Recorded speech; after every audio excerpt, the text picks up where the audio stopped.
Hello and welcome to the SuperShow podcast. I am your host, Chris, and I'm feeling a little bit better. So, woohoo, yay. And here to join in on the celebrations, I've got Jamie and Jonesy. That's right, motherfuckers, it's a full house. And I did just swear in the first 30 seconds. Welcome to the apocalypse. How you doing, fellas? You son of a bitch. Dylan, you son of a bitch. Good, it's a full house, mate. baby. Oh, yeah. We did it. 3 of a kind and 2 of a kind. Any more, Chris? Three's a crowd, but two's the company. Three's a crowd, but 2 is not Four's a a company pie. because I don't fucking know. You're confusing me now, okay? I came in this with like really high energy because I listened to the last podcast, which I was not on, which is maybe our worst performing podcast in terms of numbers that we've ever had. Oh, And wow. Surprise, Way to have a surprise. dig at Who us. wasn't on Okay. there? Me, the Oh, shoot me. MVP, Ric Flair himself. Come on. We're trying to do our part. We're trying to hold down the fort out here, putting in work, and just because it's not a bumper episode. No, I do appreciate you guys kind of covering for me while I've been sick, and obviously last week I was away in Manchester. I do appreciate it, and I do listen to the Super Show because, hey, guess what, fellas? I'm a fan, and I personally. So you know the stats then? Sorry? You know the stats then because you listen to it. Well, yes. I know what Jones is talking about. Stats. One of our Oh yes, no, I know the long-term stats. viewers. I would like to dispute a few things. Okay. Objection, Your Honor. Objection. I don't know if Mindful Pig was. But you asked the question. Oh, shut up. Oh, yeah. We like let the fucking Johnny Depp trial finish, and we'll go fucking full hog. But fellas, before we get into any of this, I just you know what? Because we've stopped fucking doing it. I'm going to say it. We're a gaming podcast that don't take ourselves too seriously. We talk a lot of shit. We've got lots of hot trash opinions. Hot takes, trash opinions, hot trash. That's we're going to rename the channel Hot Trash. So like it. Get ready for the rebrand of the century because it's going to happen. But hey, you guys want some headlines, some stuff we're going to chat about before we start talking about like absolutely everything that doesn't have to do with gaming? Yes. Yeah, do it. Good. I like it because I was going to tell you anyway. We're going to be covering Norman Reedus, the fucking geld, leaking that Death Stranding 2 is happening. We're going to be talking about God of War Ragnarok potentially being around the corner. Some Xbox fucking PS5 news. Call of Duty Modern Warfare 2 gives a shit. PlayStation Plus in fucking Asia. Like with all the Asians. Come on, fellas. Big energy. Big energy today. Chris is using up all the swears before we were even out the first 10 minutes. Yeah, our quota's almost full. And I'll tell you what's happening, fellas. I know that I'm going to crash fucking hard in about 10 minutes. I'm just trying to make the most of it, all right? I like it. Okay, just try and match me with this energy, please. Okay? I'm not the Because, one that falls asleep at 10 o'clock like you pensioners on every other day of the week. Mate, I'm- it is I'm- 8 minutes to 10 right now. What are you talking about? We record well into the next day. Yeah, and watch it. You two are going to be falling asleep by the end. I'll put money on it. Mate, okay, I will tell you that if there's anybody that flags towards the end of a podcast, it's always you, Jamie. That's the least true thing I've ever heard in my life. It is the most true. What are you talking about? You see, this is why you guys need me. I bring the chaos. Okay, See, listen. I was about to say put your hands up, but no one can see our hands if they listen to the audio version of the podcast. Say cock if you've got an energy drink in your hand. Cock. I only heard one. Funny that. Not enough cocks in this, but Tiny penis. I've got that's caffeine. a Coca-Cola zero sugar. Yeah, but it's I have caffeine. a flask of water. Oh, Jonesy, stop water being cup. healthy and start being energized for once in your life. Live on the edge. Wow. Sorry, I Well, apologize. everybody, thank you very much for listening to this podcast. We'll see you next week. Can I open it? There Oh, we go. yes. Ooh. All right. No. I had a thought earlier. Can Yes. I'd really like to go out of this podcast, not necessarily the podcast go out this way, but at least my time in the podcast to go out with me having a heart attack or a stroke that's recorded live. That's what I want for We you did. two and for the folks at home. We did mention this a few podcasts back, didn't we? Where we said, like, how long would it take for Jonesy to turn it, the footage of you having a heart attack or a stroke and turn it into Oh, a yeah. YouTube short? We did mention it. I mean, He'd be fingers on it crossed, buddy. overnight. Anything's possible. Yeah. Anything like, I just something like that would be fun. Or like, you get those Twitch streams where, actually, I don't want to, invoke the idea of being swatted, but when crazy shit happens on Twitch streams, I want that for our podcast. Yeah. It would be cool. Fellas, I've missed this. I've missed you guys. My life feels incomplete unless I have you in my life at least once a week, sometimes on a Thursday. Me too. It's not the same without the three of us getting together. So I'm glad Agreed. we're all here this week. It's not Different the energy. same. It's not the same, fellas, and it is different energy. But can I tell you that if you don't have us at least once a week, you can always listen to our back catalog. You can watch us on YouTube, or you can listen to us on a podcasting platform of your choice. I'm talking at SuperShow Pod. We're available on YouTube, Spotify, iTunes, Google Tunes, Amazon Tunes, Deezer Tunes, Tunes, iBalloons. We're everywhere. Just like wherever you want to go, we're there. And even better than everywhere, we're kind of breaking into the metaverse. That's right, you've heard it here first. We have struck a deal with Mark Zuckerberg as the premier gaming podcast in the metaverse. So we look forward to hosting all two of you that are actively keen on the metaverse, and we'll have a good time. What do you guys think? Sounds good. Yeah.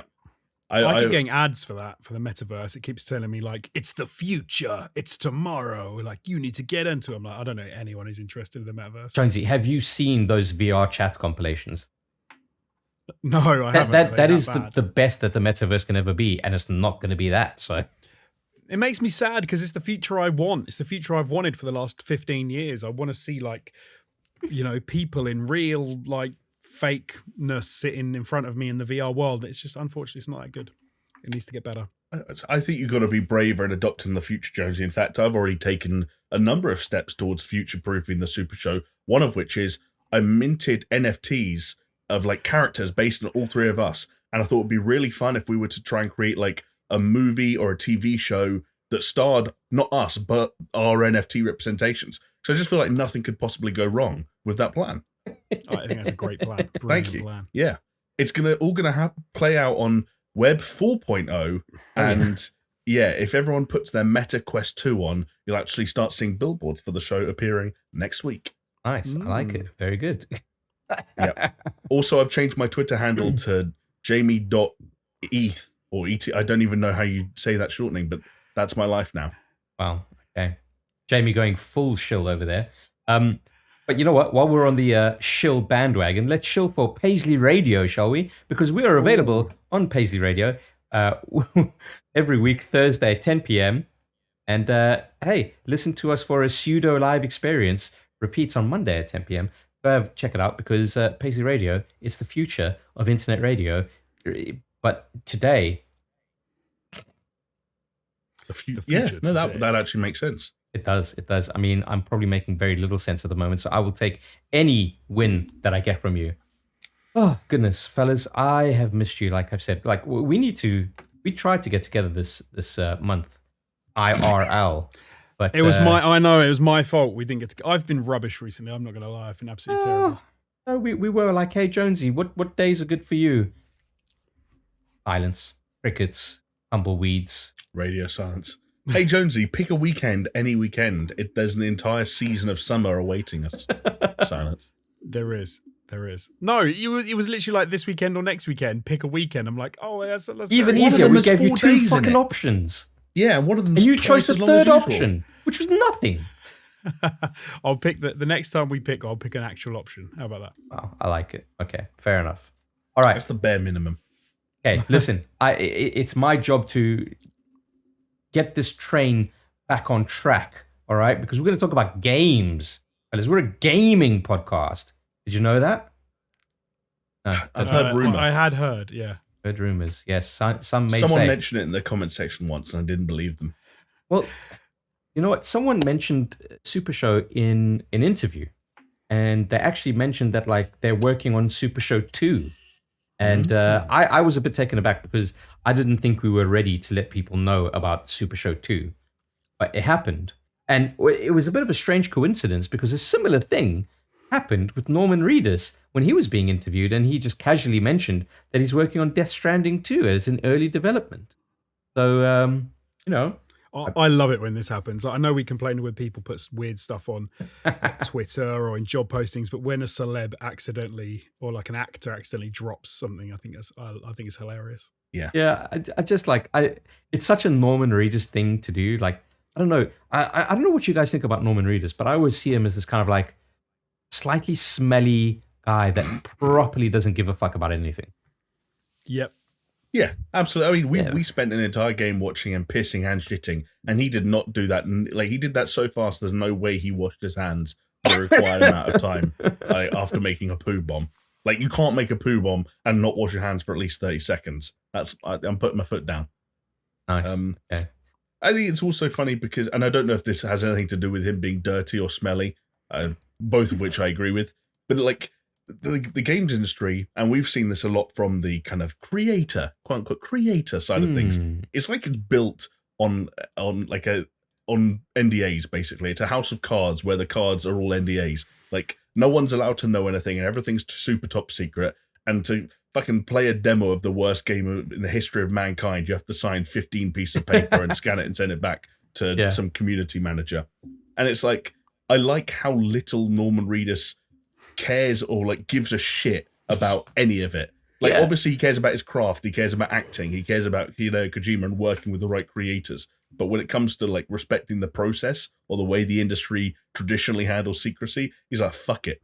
It's like he's used to the world of film where, like, if a camera's rolling, you're standing on the streets of Seattle or Vancouver or wherever. Like, it's not a secret anymore. So he's just like, we started the second one.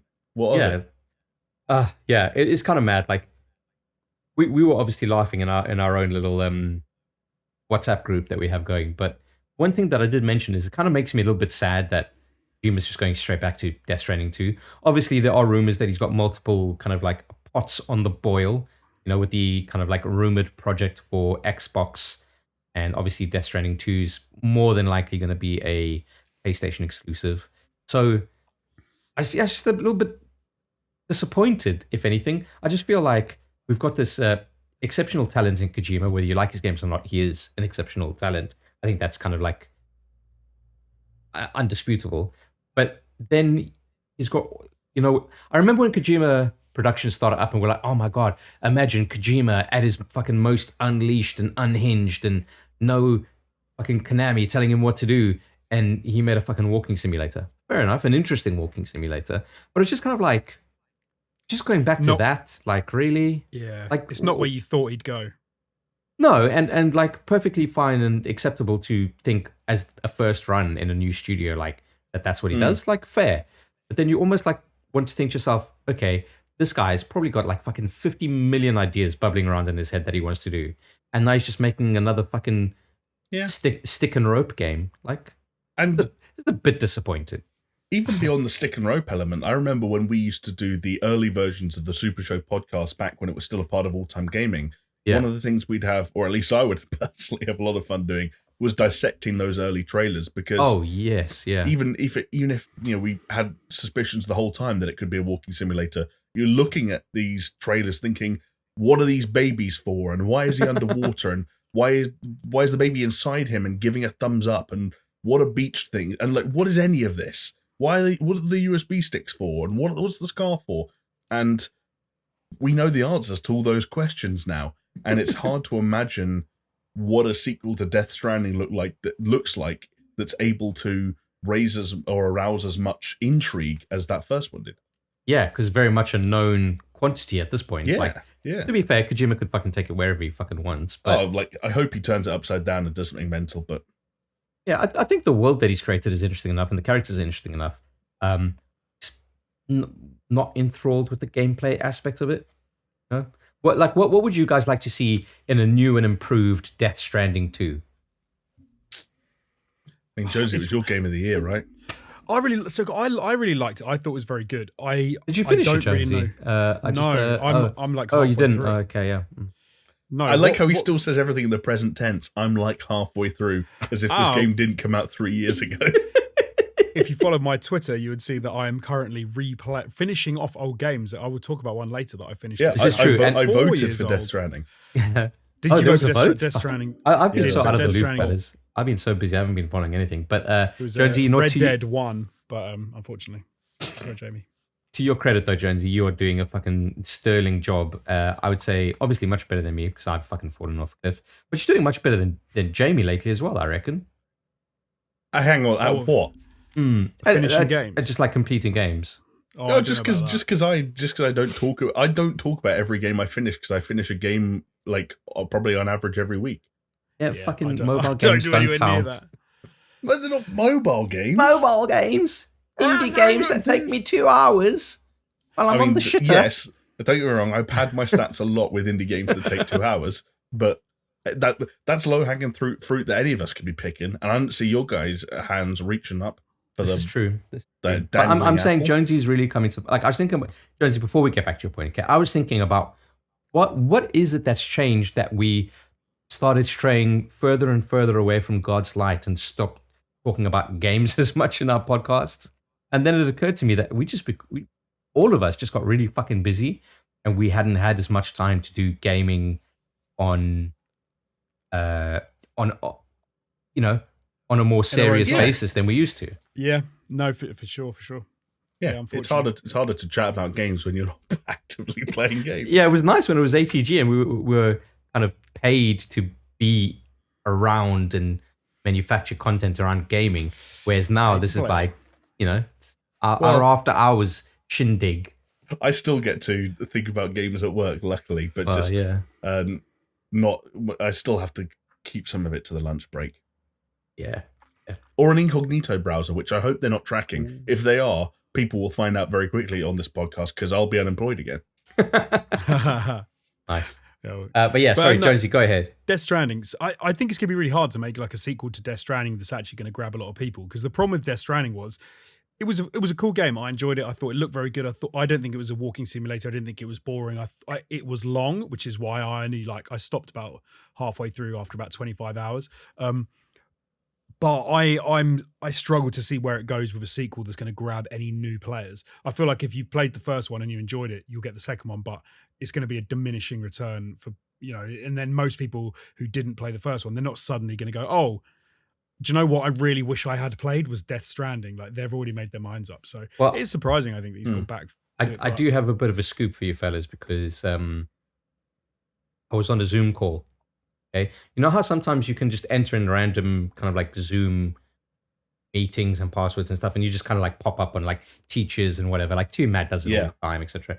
I did that just as an experiment, and I jumped in the Zoom call between Nicholas Winding Refn and Hideo Kojima. It was very interesting, and I introduced Kojima-san. I did like it. I'm a big fan. I can hear you. So, to just tell me, like, Death Stranding 2, what's happening? And he told me the story, fellas. Okay? What's going to happen is BB, the BB baby boy, girl, whatever. I don't even fucking remember what it was. It was a girl, because he calls it Lou Sam. The whole game. Oh, Lou. And at the end, it's like, oh shit, this is I just realized Jonesy hasn't finished it. Sorry. Did you mind the spoilers, Jonesy? No, sorry. I was going to say, come on, the game's so old. Who's going to care? Our audience, but I didn't realize Jonesy. He calls the BB Lou the whole game, and one of the, it's not even a twist, it's just a reveal late in the game, is that Lou's not the male name, it's like short for Louise or something like that. So the Norman Reedus' BB is a girl. Yeah, it's very much like the dog from I Am Legend. Sam, Samantha. Samantha. But okay, so what's going to happen is... Actually, it's the exact same as that. Oh, well done, fucking Kojima. Yeah. So what's going to happen is Lou, the BB, is going to grow up, okay? And you're going to play as her, and then you're going to go to meet Norman Reedus, but Norman Reedus is going to get savagely murdered by a golf club. Okay. Maybe. I'm on board. On board? Yep. Yeah. Cool. Yep. I think the fans would love it. Big time, yeah. If we've learned anything from the last couple of years of Sony first-party exclusives, it's kill your protagonists as early as possible. And then you play as Mads Mikkelsen for half the game. I think people will really like that. People like Mads Mikkelsen a lot. That character was also very cool. Weird, but cool. Go on, Jamie. What's your take on it? Like, I was going to say that. Where's the improvement? Especially because, like, you know how it ends, and like, where do you kind of take that? I don't think there are fundamental improvements that are obvious in when you're looking at what a sequel traditionally is.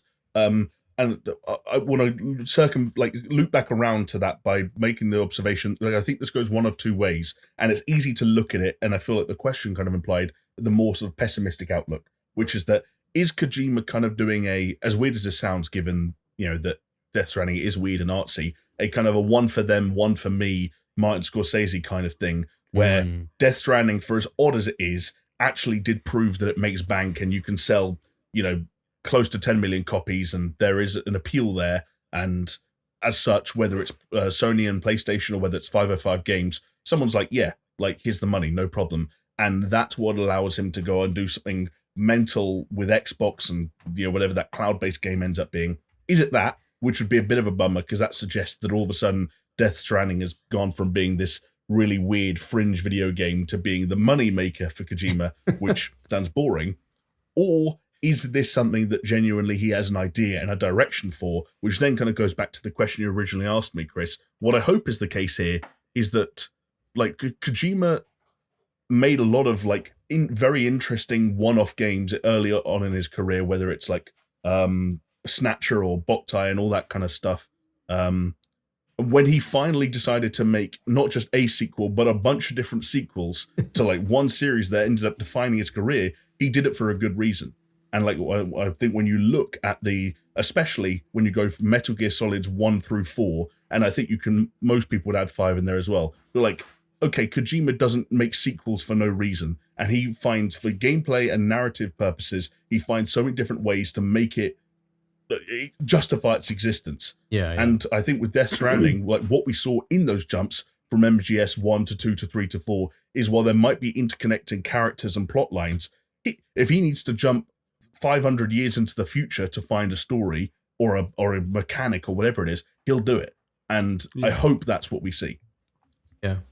You're saying you're going to start playing off as Norman Reedus, but then about 2 hours in, you get replaced by Raiden.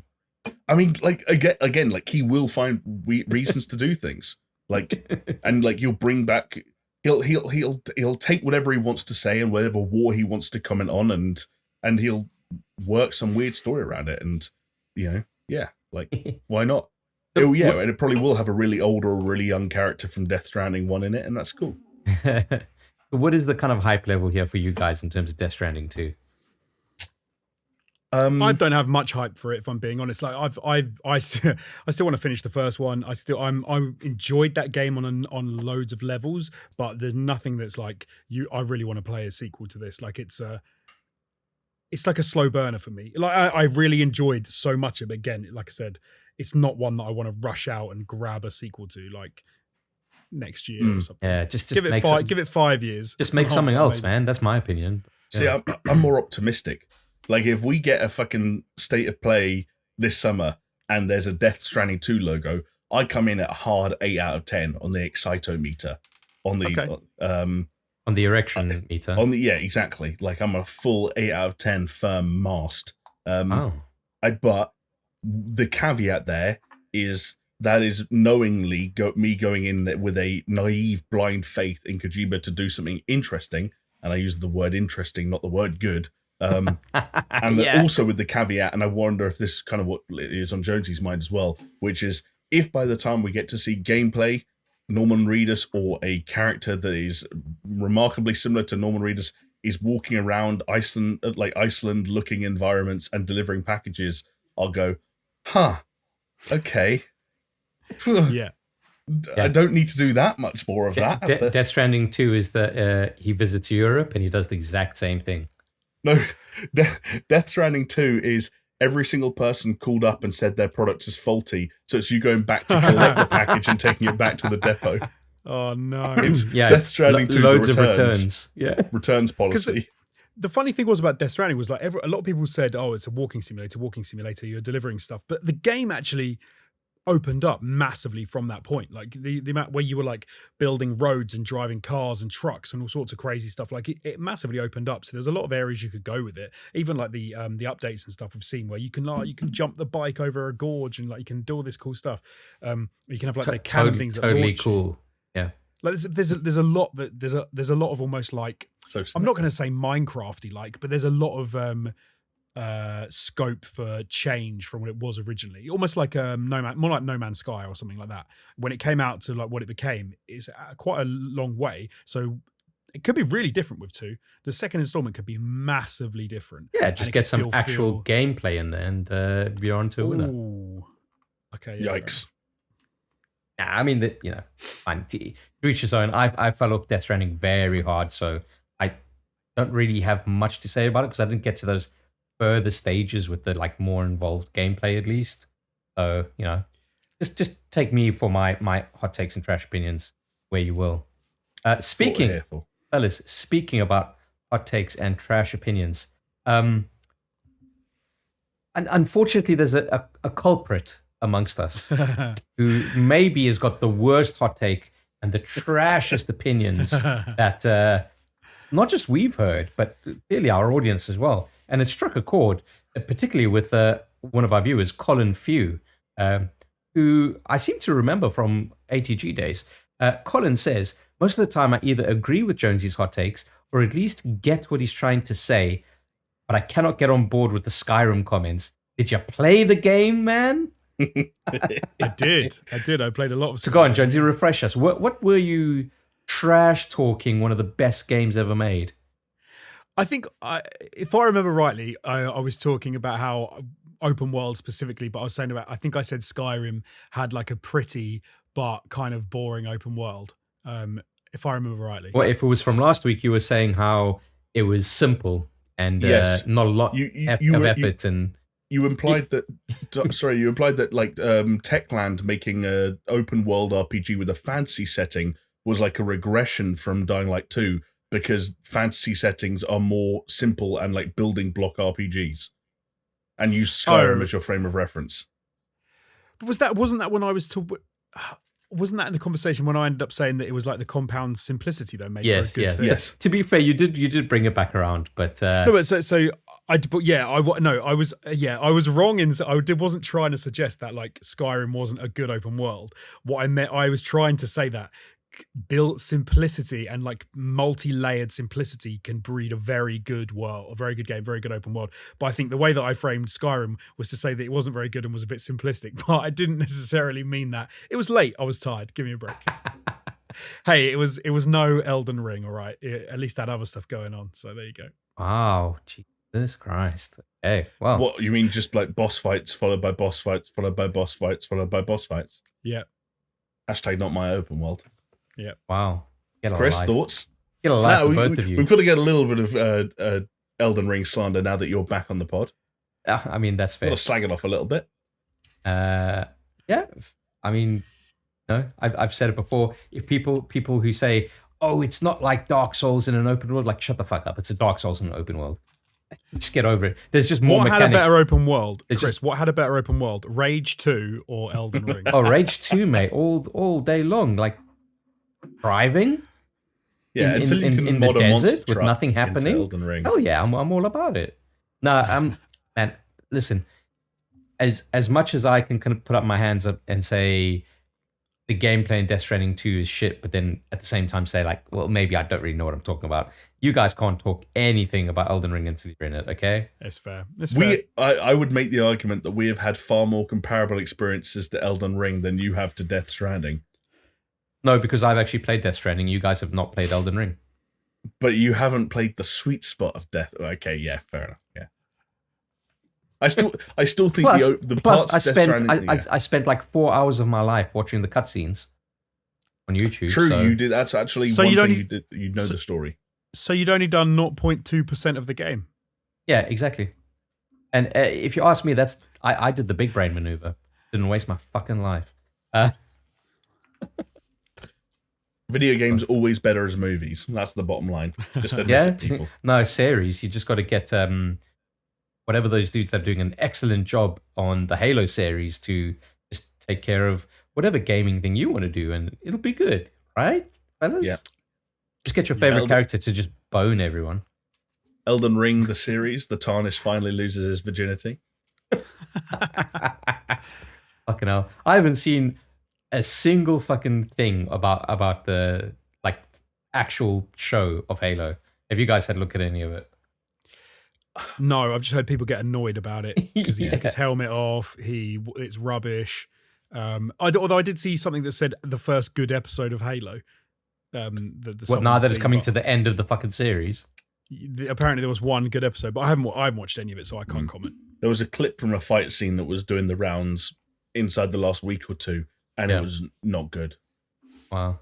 You know, that kind of reminiscent of watching Yoda fight in sort of episode 2 and episode 3. Always just fucking kind of jumping around. And like that weirdly loose, like elasticy kind of movement, like overly animated, combined with nothing looking real, and trying to do these kind of like one-track shots where they would seamlessly move into like a first-person perspective to try and do that Doom movie style thing for the Halo series.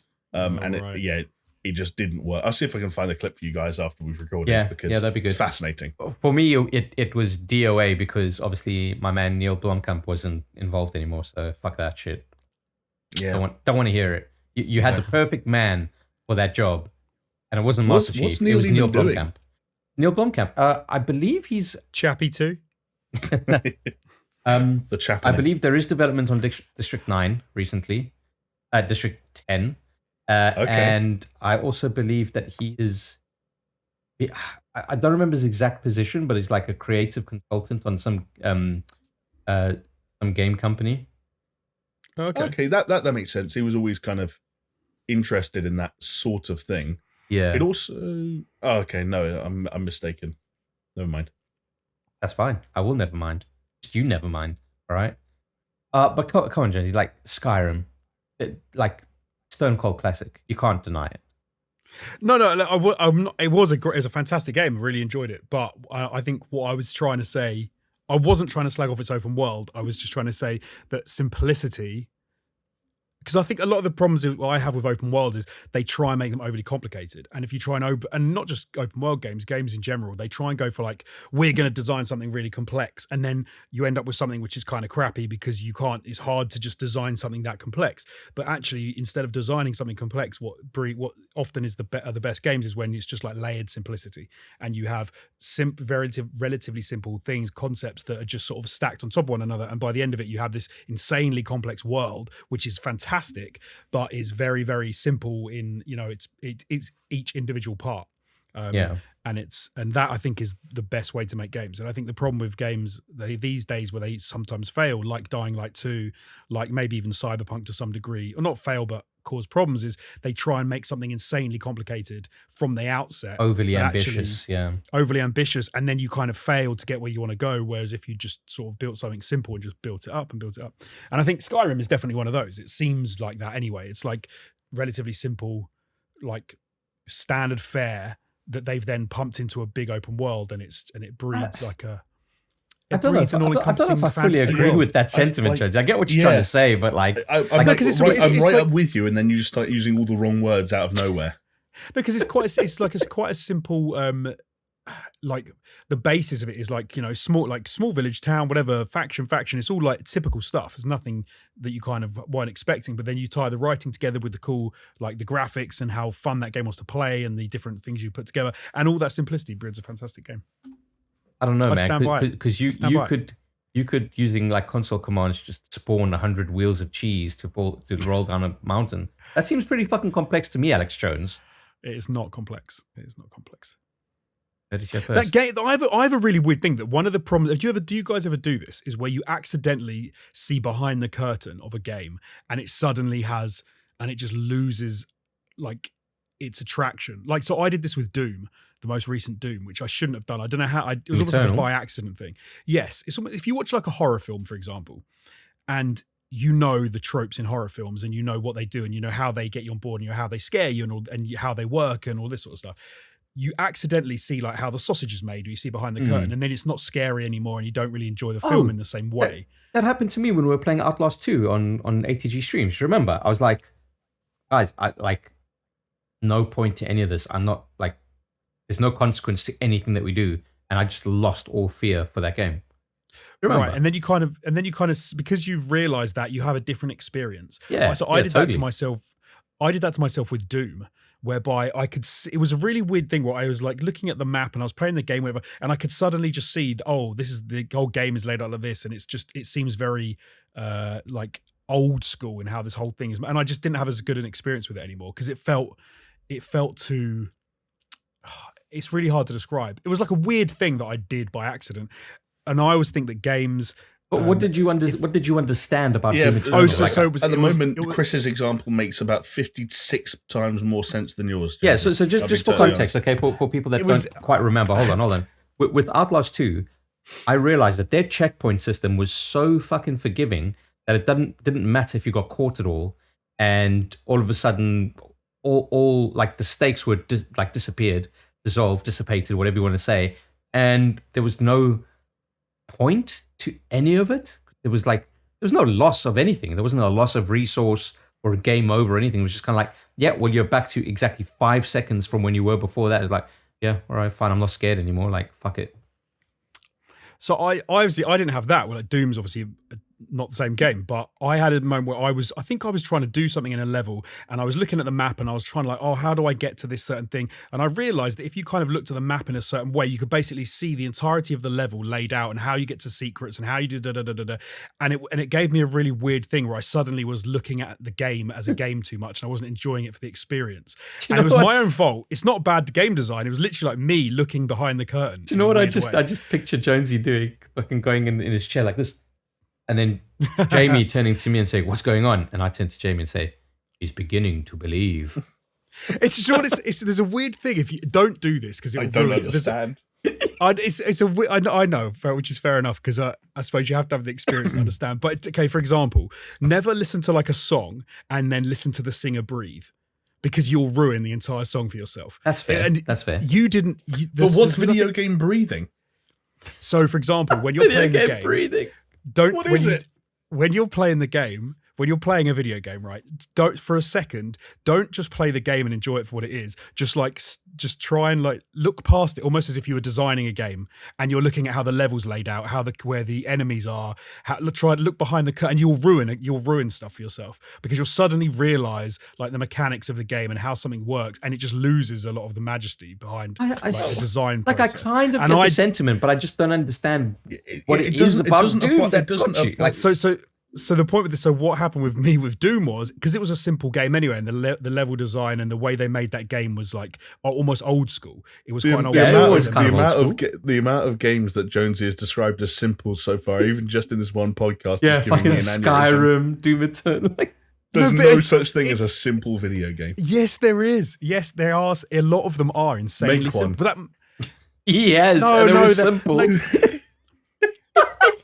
I'm sorry, Chris, we're forgetting about the European flag simulator. That's what I'm saying. He's made one. But it depends what you mean. It depends what you mean by like. So, for example, it depends what I mean by simple. You just call Doom Eternal simple. What do you mean? What I mean by because it is simple. It is insane. The grill. It is simple when you boil it down and you say, right, this level, what am I doing? Oh, they've made a map where there's 4 different like vertical planes I've got to get from A to B, and all I do is, but if you boil it down, I run down here, go down there, climb up a ladder, get a thing, jump up to a place, kill a guy, and climb. So are you saying that you understood in the level Jamie hates it what you needed to do to finish the level, and it turned you off? Jonesy, that's the 4th week in a row you've done that. I knew it's Jamie was going to say, I hate it when you describe the things you do in video games because it ruins the video games. It's the single most annoying any gamer ever tries to do about any game in the history of games.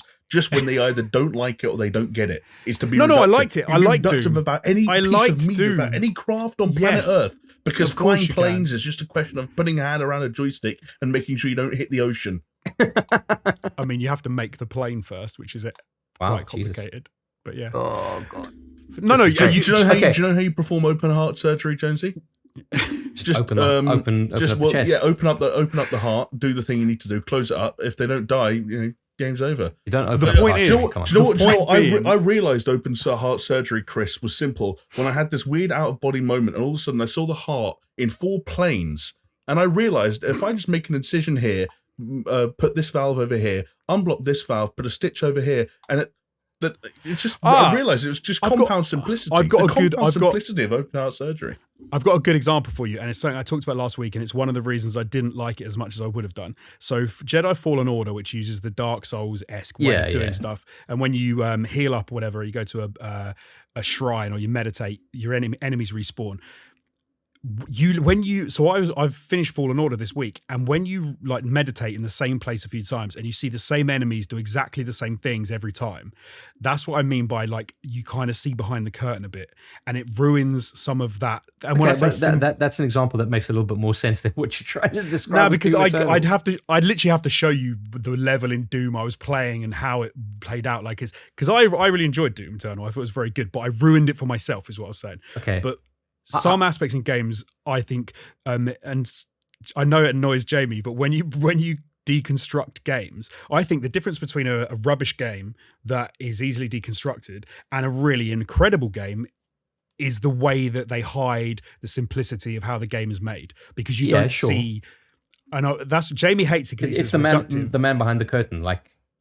Which is why Red Dead Redemption 2 was so good, because Red Dead Redemption 2 did such a good job of hiding like what it was as a game. That's why it was so incredible. It's why the open world seemed so alive when it wasn't. It was just like game loads elements of people popping out, snakes. Chatting, people bitten by snakes.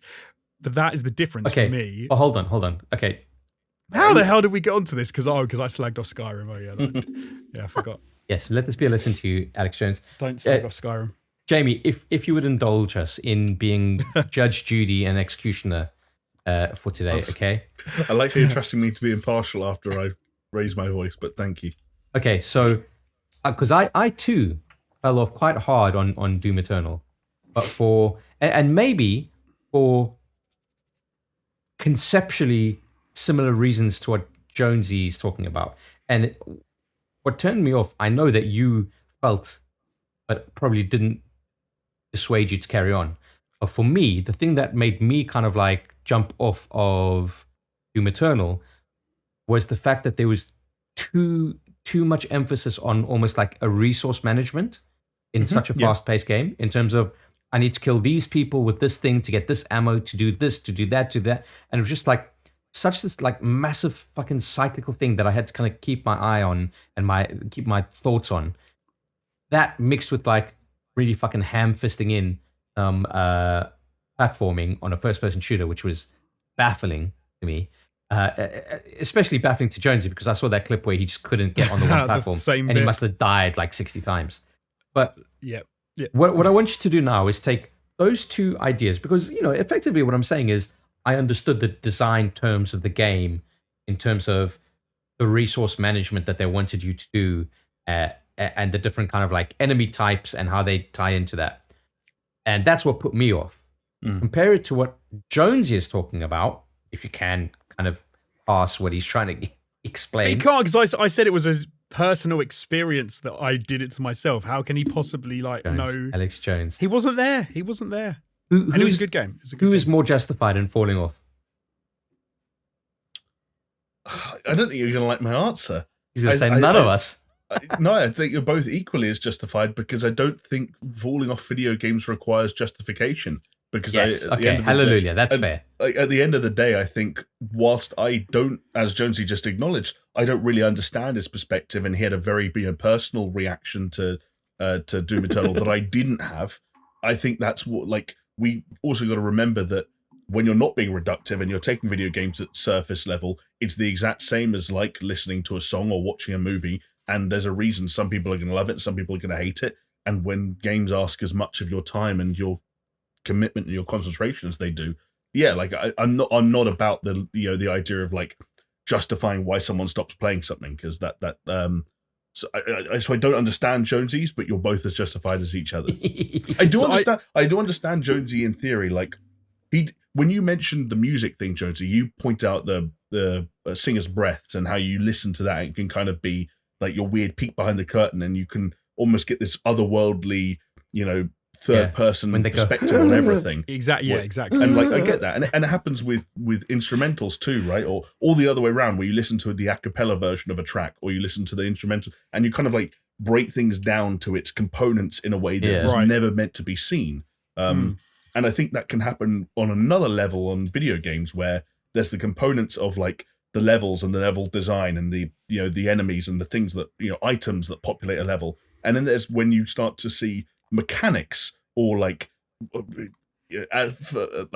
some of the fundamentals of the game in their components, and you're like, oh, when I reach this point of the map and like reach here on the XYZ axis, that person spawns there. And if I couldn't see that texture, I'd see them spawn out of thin air. And they actually don't spawn out of thin air. They spawn like 6 feet above the ground, because if they spawned on the ground, there's a chance they'd spawn clipping with the ground and then they'd get stuck and they wouldn't move. So they all spawn in the air, then they drop. And then the first thing, and then their AI wakes up and their AI already knows where I am. So they come around the corner, and you can start to think about video games that way.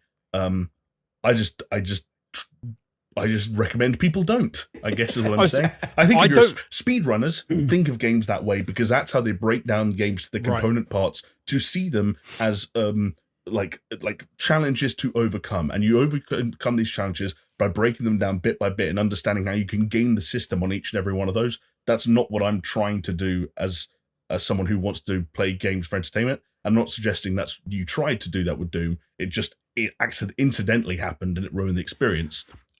It happened more for me after we started on ATG, was because one of the things that happened, actually no, even probably before that, was because when I was recording footage to use for videos with games, often I would need to get to a certain point in the game, and so what I would do is I would quickly try and get through a certain area, or I'd do a certain thing. And one thing I found with horror games was like, I need to get that bit, and I'd played the game or the level before, and I was scared, and I don't like horror games, and I would be like, oh, this is horrible, but then I'd play a section again knowing I needed to film it.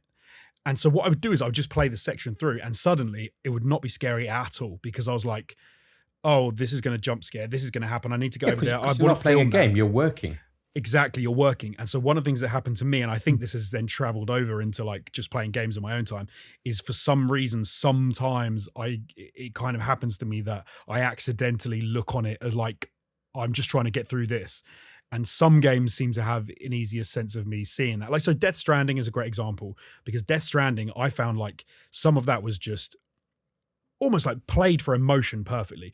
You'd be walking, and before you could have a sense of like, oh, I'm just walking, the camera would pull back, that music would start. It was a phenomenally beautiful game, and I was like, oh, this is incredible. Like, I'm just walking down a hill, like Jamie says. If you deconstruct that, you could say like, oh, I'm walking and trying not to fall over and scramble on a surface. But it was so pretty, and everything worked and was like an orchestra of like the senses, that I really enjoyed the experience. And then I'd see the floating, like, what are they called, the floaty boys, and I genuinely was like worried and like, oh crap, they're gonna get me.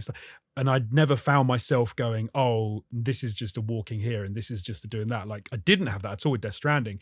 And a game that did it, I will say it, even though some people get annoyed, that happened to me recently in the same game, went from doing it terribly to doing it really well, was Lego Star Wars Skywalker Saga. No. First three levels, rubbish. We put a ban on it. I'm really quickly going to not going to happen. The final I'm just going to keep on talking over you, because someone in our Discord even said this and shared a video of a guy who had exactly the same experience I had, which was that the first 3 levels were crap. They were just fetch quests, or they were just like, go here, talk to him, go here, talk to him. Boring. As soon as you got into the latter 6 levels, the last 6 films in chronological order, had a great time. It was so much better. Genuinely enjoyed it from level 4 to level 9. Fantastic. And it's just how I think how the game comes across, and it can be even in the same game they can fuck it up and get it right. I'm sorry I slagged off Skyrim. It's a great game. Someone remade it in Unreal Engine 5, the opening thing. Go and watch it on YouTube because it looks really cool. All this Unreal Engine 5 shit is like getting a bit much now. Oh, this is what World of Warcraft will look in Unreal Engine 5, and this is what that would look like, and that is like, yeah, but it's not. So. Do you know what, actually watching that thing about Skyrim made me think, wow, Skyrim looked really good. Yeah, Skyrim looks, how long ago was. Skyrim still looks great, I reckon. It's when you go back to Oblivion and you think to yourself, Yeah. I don't know if this is a controversial statement, but when you look at Morrowind, Oblivion, Skyrim, and let's say Fallout 3, 4, and New Vegas, Skyrim was the best looking game relative to what other games looked like at the time it came out of all of those. Right. Yeah, that's fair. I might be wrong. Someone can correct me, I guess. Maybe Fallout 4's up there as well. man, Fallout 4 looked okay, but like performance was also not great. As a person who played Fallout 4 on console, I didn't have a good PC at the time. Like, yeah. Yeah, fair enough.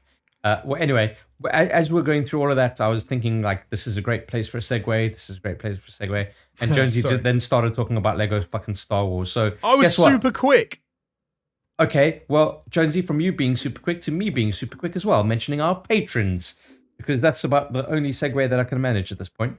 That's right. This podcast is brought to you by the wonderful generosity of our patrons, and you too could be a patron of the Super Show if you head on over to patreon.com/Super Show and pledge your support. For as little as $2, you get access to our Discord server. $5 gets you access to our Patreon exclusive content, which I think, fellas, we're going to get started up relatively soon. I guess as soon as I'm back from Cyprus, we'll start kicking that all off again. Oh, yeah. But yeah, in the meantime, there have been some people who have been more than generous enough and have been kind of funding the Super Show madness, the chaos to go past, what are we on now, 124 episodes? Yeah. So, approaching some kind of a fucking milestone there. So there are some names on the screen right now that we'd like to thank.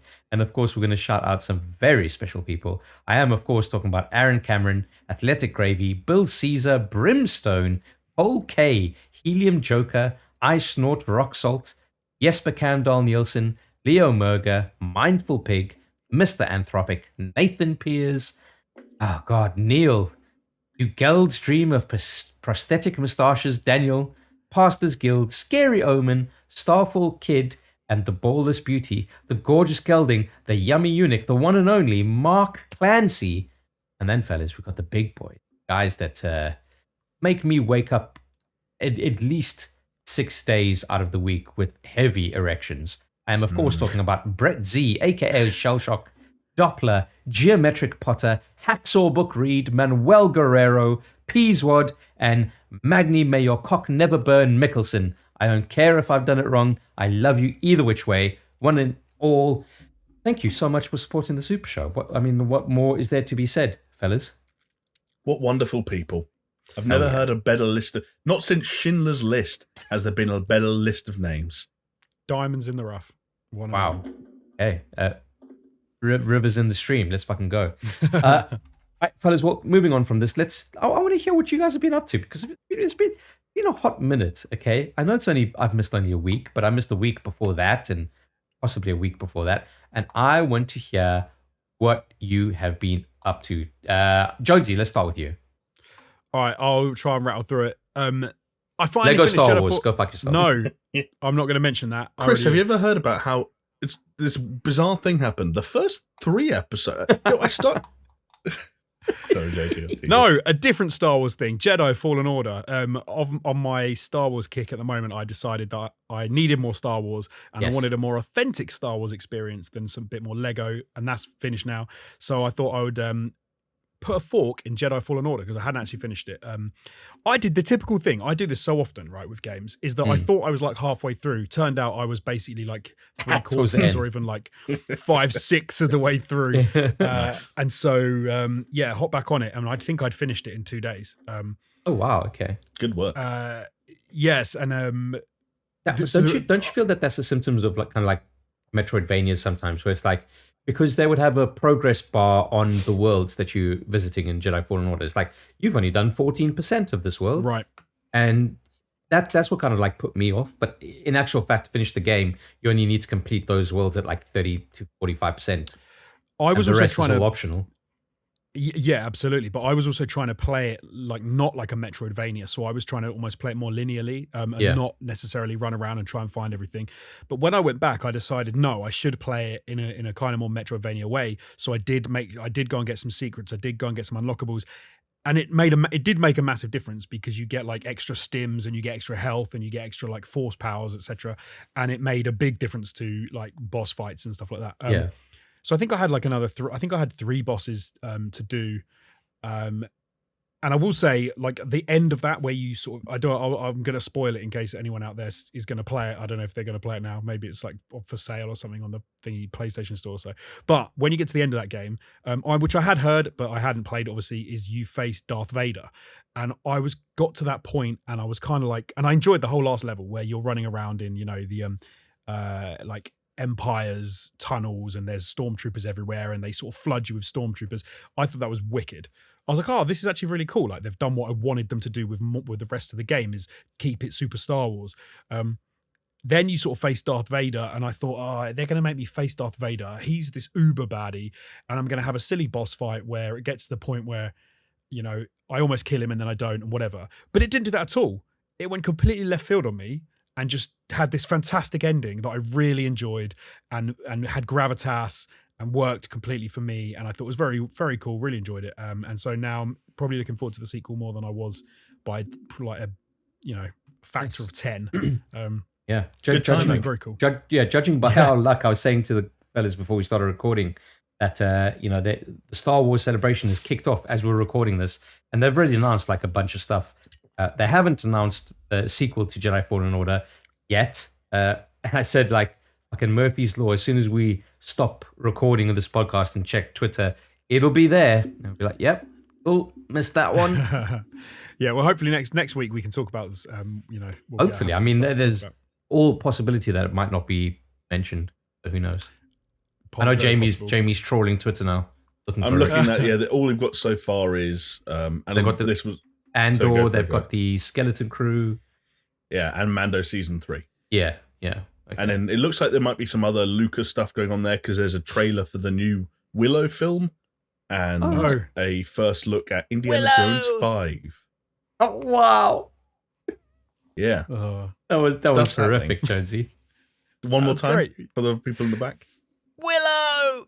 Yeah, it's funny because it's not just your impression of a willow, but also your impression of a dwarf. I'm trying to think. What's the spell? Is it just me, or did Jonesy like kind of scrunch his shoulders? No, when he was doing the sound. What are they called? What are the kids called? The Pippers or something? Pips. I don't even fucking remember. I used what to love a great that movie, man! Willow's amazing. I used to love that movie, but I don't remember fuck all. I'm gonna have to show it to my kids soon. They're nearly old enough. That's the joy of Disney Plus, Chris, is they'll make you remember. They will. Yeah. Talking of Disney Plus, what a fantastic segue, Jamie! Because just before coming on here, I checked out Chip and Dale Rescue Rangers. The new, I want to see that. Looks decent. Watch it. It is wicked. Like it is not. I heard they've got Ugly Sonic in it.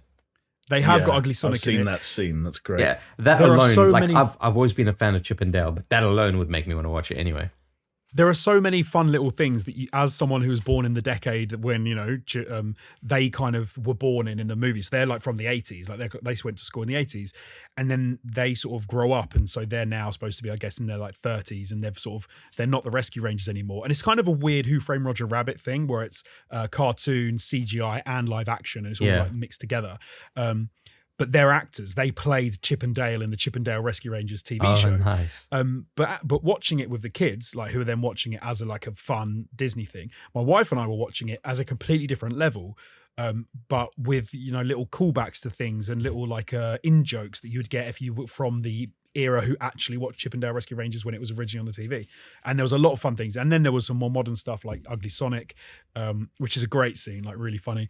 They even had some other stuff as well, which as a gamer and and stuff, they had like the Uncanny Valley. They go to the Uncanny Valley, or it's a place in Los Angeles, I think, where it's people are walking around. There's a character there who doesn't look directly at them, and it's like looking over their heads like this when he's talking to them. And they even make a joke, and they're like, "Who are you looking at?" And he's like, "What are you talking about? I'm looking right at you." And they're like, "No, you're not. You're looking over my head." And he's like, "I'm looking at you right in the eyes." And it's, would you say it's like a deconstructional? For sure it is, mate. It absolutely is. It deconstructs it and it has fun with it. And it's does it deconstruct it to the point where you can see the compound simplicity? No, thankfully. Yeah. Did you get turned off because you knew exactly what Chip and Dale was asking you to do to complete the level? No, do you know? No, because they kept throwing new stuff at me all the time that I kept me entertained, and I didn't rest on my laurels and suddenly see Nice. how the sausage was made. And so that was you good. said you watched it with your kids. Did they enjoy it? Like, because maybe some of that stuff, like all those references, they wouldn't get, obviously. No, but so obviously you'll know this is having, a young kid as well, that they often do it on 2 levels. So you have the level where the adults can enjoy it and you have the level where the kids can enjoy it. And it's like bright and colourful and there's action and stuff and it's all fun and they get flushed down a toilet and then my kids are like, it's going to be poop and stuff, whatever. Like that, they find that hilarious. Although my 6-year-old was like, who's Chip? And I'm like, that one. Who's Dale? That one. Who's Chip? That one. Who's Dale? Half the film. Is that Chip or Dale? Oh my goodness. Yeah, that stuff kills me, man. And I'm just like, yeah. But I'd be the same because I don't really know what Chip and Dale is. Oh, get out, you fucking millennial. Sorry. It's these little chipmunks. I won't bore you. It's these little chipmunks where one of them is basically Indiana Jones. And then and the other one was like Indiana Jones. The other one was modelled after Magnum PI. Right, yes. And so that's Chip and Dale. And then they have a little friend who's like MacGyver, who's the gadgety one. And they have a little friend who flies the plane and is like an Australian. And they were like detectives. And this was a TV show you guys watched. Cartoon that was on back in the early 90s. Yeah, it was like a 80s, Disney early 90s. Yeah. It was quality, man. I used to fucking love it. It was very good. But yeah, this is an up to date Chip and thing that's on Disney Plus. So if you've got Disney Plus, you might enjoy it. Go check it out. Like I said, there's a lot to enjoy. Let me tell you, this weekend is going to be fucking mental, fellas, because we've got Stranger Things starting on Netflix. We've got Obi-Wan starting on Disney Plus, and Chip and Dale for this weekend. I got a fucking stacked house this weekend. No more gaming for me, fellas. This is a Top Gun and Top Gun. I need to see that. Top Gun. Everything, everywhere, all at once. I need to see as well. Yeah, there's too many things, fellas. But yeah. Well, hang on, Chris. If you see everything everywhere all at once, then you don't need to see anything else. Like, true, very true. You've done it all. I like it. That was maybe your worst attempt at humor. Go on, Jonesy. I see one more thing on your list. Last thing that I was just because another poor attempt at humor, depending on who you are. That is the only reason I was going to reference it because I was like, I was going to watch it anyway, and then there was loads of kickback about it, and I thought, let me see it. Let me see if it's funny or terrible, whatever. So I watched the Ricky Gervais stand-up special, Supernature. It is very Ricky Gervais. It's very much like him just slagging stuff off for an hour or whatever it is. It was funny. Like a lot of it was funny. Some of it I can see why there was some kickback. I can see why some people were not that happy with him. I'm not going to go over political. I'm not going to even talk about the jokes that he does. But yeah, I watch it if you like Ricky Gervais, if you like a bit of stand-up. It's interesting because I've seen subsequently some of the kickback from other comedians that he's had in the past, who I also like, who've got clips where they're directly saying Ricky Gervais isn't funny because he has a go at people about XYZ. Like James A. Caster, who I think is really funny. There was an old clip of his where he says like Ricky Gervais is not funny and a bit cringe and does jokes that he shouldn't do. But he's very funny as well. So yeah. I don't know. It's almost like there's lots of different kinds of humor out there. Wow. Which is strange when you get a situation like the Ricky Gervais thing where people are they basically are saying he shouldn't have made the jokes he made, and I guess they would like Ricky Gervais to not be out there. But then that's kind of saying, I don't want Ricky Gervais to be Ricky Gervais, right? And it's like, well, that's not how life works. Unless Ricky Gervais isn't being Ricky Gervais, he's being Ricky Gervais and knows exactly what he's doing. No, mate, it's Ricky Gervais. Promotion. Oh, but this is Ricky the Gervais. thing. This is one of the. He's like, okay, if I make a really funny 2-hour-long stand-up act, all I have to do is add 30 seconds of trans jokes in there, and I'll trend worldwide. Do you know what's? I have a personal story about talking to Ricky Gervais, and this is something that I always think about because he even references in this stand-up. He's like, "This isn't me. This is me saying." I met this guy, Alex Jones. No. We had a discussion, and he said that Skyrim was shite. It'll make sense. It'll make sense. Okay. So he even says like at one point, it's not me. Like this isn't what I think. This is me making jokes to make you laugh. And to be fair to him, the audience were laughing their heads off, and it was a funny show. So I can't really. Yeah, because they know they're being recorded. They're not going to not laugh. They absolutely could not laugh. Name one Netflix, or not even Netflix. Name one comedy special where the audience doesn't laugh. Like a recorded, syndicated. I absolutely could, but I'm not going to because it will get me in trouble. So I'm not going to say it. I'll tell you after. No, but okay. Now my private. Oh, okay. Now my private experience. Oh, I know which one. Now my private experience of Ricky Gervais. So, and this, because Ricky Gervais, we've all seen him, Golden Globes like this, where he's having a go at people. He's like, I don't care. I'll say whatever I want. I'm blah, blah, blah, blah. I was filming a red carpet with an interviewer, and Ricky Gervais walked along the red carpet. This is donkeys years ago. And the interviewer who I was recording with said to Ricky, who's hotter? Who's in the movie? Michelle Pfeiffer or someone else? I can't remember. And Ricky said something like, "Oh, grow up," or something like that. It was not a not bad comment at all. He then went inside the cinema to go and watch, because it was a premiere, so he went inside to go and watch it. We were like maybe like wrapping up 5-10 minutes later. Most people have like gone in. He came running out again, came back to us and basically apologized and said, "Oh, I'm really sorry. I wasn't trying to be mean. Like, you know, you said the question about the thing." And we were like, it was the most vanilla response to not wanting to answer that question like I've ever heard. It was odd, because seeing him subsequently as like I'll say anything to anyone. I do kind of feel like there's a very different Ricky Gervais on stage to a Ricky Gervais in real life. Totally. Comedians have material. Material is not what a comedian is, right? But I was surprised that he actually like made the effort to go away and then came running back to apologize to us of such a vanilla kind of like, and which is completely fair to him. We were asking him to like say which one of his co-stars was fitter. Yeah. And he was like, I'm not going to do that. Which is like, yeah, of course you don't have to do that. Like, come on now. But yeah. I see him. He goes jogging around Hampstead because he lives in Hampstead. And he goes jogging all the time. I see him all the time, just kind of like running up and down. Does he jog that much? Yeah, he does. You'd be surprised. Doesn't look it, but he does.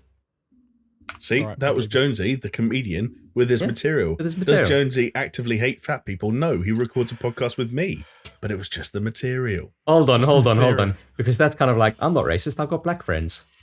Yeah, some of my best friends are overweight. Well, yeah, but I also was overweight until last year. So yeah. You've seen your jowls lately. Oh, it's coming back since post-COVID. Fucking hell, fellas, I don't fit in clothing anymore. I'll tell you that much. Like all my clothes, because the thing is with me, below the nipples, Chris has got nothing on. No, because the thing with me is like, I don't buy clothing, so a lot of my clothes are like from fucking 15 years ago. Yeah. I was a very different physique 10, 15 years ago to what I am now. And like, I'm just getting ready to go on holiday, and I'm like, I'll wear this like summer shirt. I put it on, I'm like, nope, that's gonna tear.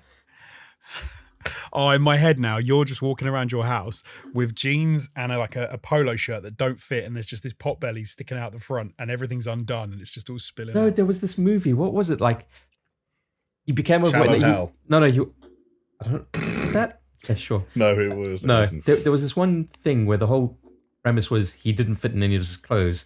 He just wore a towel like around his waist everywhere he went. What was it? It was like, I don't know. I haven't seen it. I don't know. That sounds funny. Yeah, but anyway. The first year of COVID, mate, it was horrendous. I was like, this needs to be rectified. Oh, but nothing like gives you the shivers like a fast approaching wedding.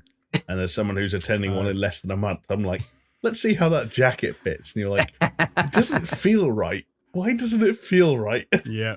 Why does something feels weird under my arms? Like, what's this? Yeah. Why are my fingers turning blue? This was tailored. Yeah. The last time I tried to put on my the suit I got married in.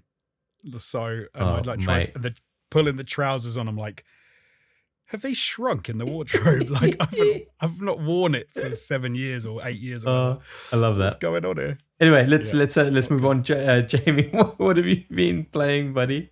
Well, it's ironic that Jonesy and I and you as well, Chris, have been having all these conversations about breaking games down to their component parts and kind of seeing through narrative layers and seeing games for what they are and building blocks. Yes. Because I have been playing the Stanley Parable Ultra Deluxe. Nice. Have you been playing it on Switch though? Right. No. I didn't even know it was on Switch. I've been playing on PS5. I think it's on Switch. Or maybe, I don't know. I'm not sure. I've always thought that would be a really cool game to play on Switch. But anyway, sorry. Well, it's interesting you mentioned that, Chris, because that was the thing that kind of caught my eye about the Stanley Parable. Because, I had played and was pretty familiar with the original incarnation of the Stanley Parable as a release product. I guess I never played the Half-Life 2 mod, and I always thought it was okay. I thought it was more interesting than good. And I thought that at the time, like if you go back almost 10 years now. Like, it was exploring territory or commenting on things that like were kind of those conversations weren't as frequent as they are now about the relationship between the developer and the player and free will and the illusion of choice in games. And but now in the 10 years since, we've had so many conversations about it. Like, it hasn't aged that well. So I thought that the Ultra Deluxe version of this game was kind of really interesting in theory, because here's a game that in the 10 years since it was released, never left the PC. Like, they could have at any point done the simplest port, like you said, Chris, to Switch to even to the PS4 and the Xbox One last gen. They never did it. All of a sudden, now they're doing it, but it's clearly not just a graphical overhaul, because it's been almost 4 years since they announced it. It costs like just shy of 20 quid, and also just like when you know the developer, when you know like what they were saying in the first game, like it's almost like there's a Frog Fractions kind of undertone here, which is that like you haven't just remastered the Stanley Parable, have you? Yeah. And is it more like Stanley Parable 2? Basically, yes. Like different people are describing it in different ways. Like, some people are calling it like a director's cut. Some people are calling it a pseudo sequel. But like, without saying too much, like, yes, this is not a remaster of the Stanley Parable. This is a game with new content, with more new content than you'd be forgiven for thinking based on how they promoted it. Or it's, you know, as I can see now with hindsight, it's very, you know, on the nose and sort of almost like ironic name, Ultra Deluxe. And it needed that, because, so for anyone that hadn't played the original game in its entirety is still here, and you have an option when you first launch it. Have you played the Stanley Parable before? If you say no, you essentially have to play the Stanley Parable, and you have to get like, I don't even know what it felt like, 8, 10, 12 endings before the new content starts to reveal itself to you, let's say. Right. And if you want to do the new content straight away, you can say, yes, I've played it before, and then you'll start experiencing it much, much sooner. Did you say no so that you could replay the Stanley Parable? Correct, yes. Right, okay. Which, I again, would do the same thing. That's feeling, what I would do. My feeling on that was that, again, like, the ideas of the Stanley Parable were very interesting for the time and are far less interesting in 2022. And it's kind of that weird thing of like, it's so funny given what the conversation we just had with Jonesy around Doom Eternal and stuff like that. But it's like, if what the Stanley Parable... Are you about to deconstruct a game, Jamie? No, if what the But that's Stanley what the game Parable is, though, did right? Like, was, the game is that. If the Stanley Parable was it deconstructing itself for you, the 10 years of gaming we've done and 10 years of conversation we've had since then have allowed us now to deconstruct their deconstructions. And actually, where they were kind of playing on the illusion of choice, but there was still very much a choice because the game was still finite, you now see that finite nature much more than you might have done in 2012 or 2013 or whatever. So it is this weird thing of like, oh, like, they've got, you know, 20 different endings and they account for all these different things. And if I go into the broom closet enough times, they nail down boards in the broom closet and I can't go in. But like, you start to see how the sausage is made a bit more, just because through the benefit of hindsight. What the new content does is it doesn't try and change that. It doesn't try and like redo the Stanley Parable. It just changes it feels like what the developers have to say. So if the Stanley Parable was a game that was commenting on the relationship between the game designer and the player with regards to how the player interacted with the game, and player choice or the illusion of choice, and player free will and predestination and fate, the new content is about the relationship between players and developers in the modern era, and like commenting on things like Steam reviews and like what is developing a game like in an era where if a hashtag gets enough momentum, you could be forced to make a design choice, change a design choice that you didn't want to make. Like it's basically cool, man. Yeah. reframed its perspective what it feels like to me, pure speculation, is the developers of the Stanley Parable reconvened, were like, we could remaster this game, or we could use this as a platform to make like a Stanley Parable 1.5 that is about how we feel about games development now, and insert that within it. And they've done that. That's cool.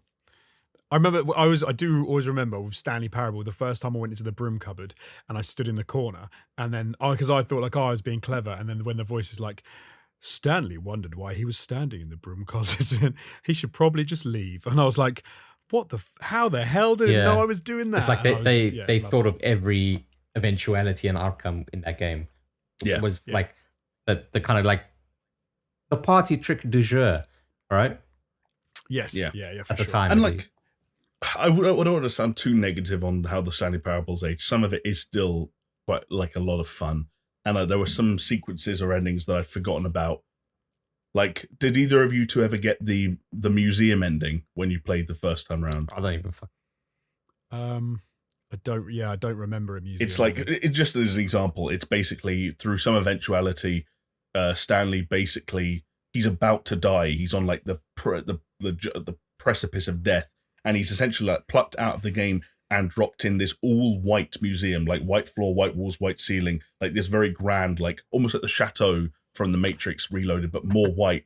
And all it is, it's like Did you a see all the museum. bits Yeah, of the it's level a and stuff? museum for the Oh, development maybe, of the Stanley Parable. So you'll go up and it'll be like, Yes. this was an early version of this room, at like circa 2008, or like this was the first piece of art. This is the sound effects for the buttons. We did it I by did overlaying see this that, sound yeah, and this yeah. sound, and you push the button, you hear this, and there's still really neat shit.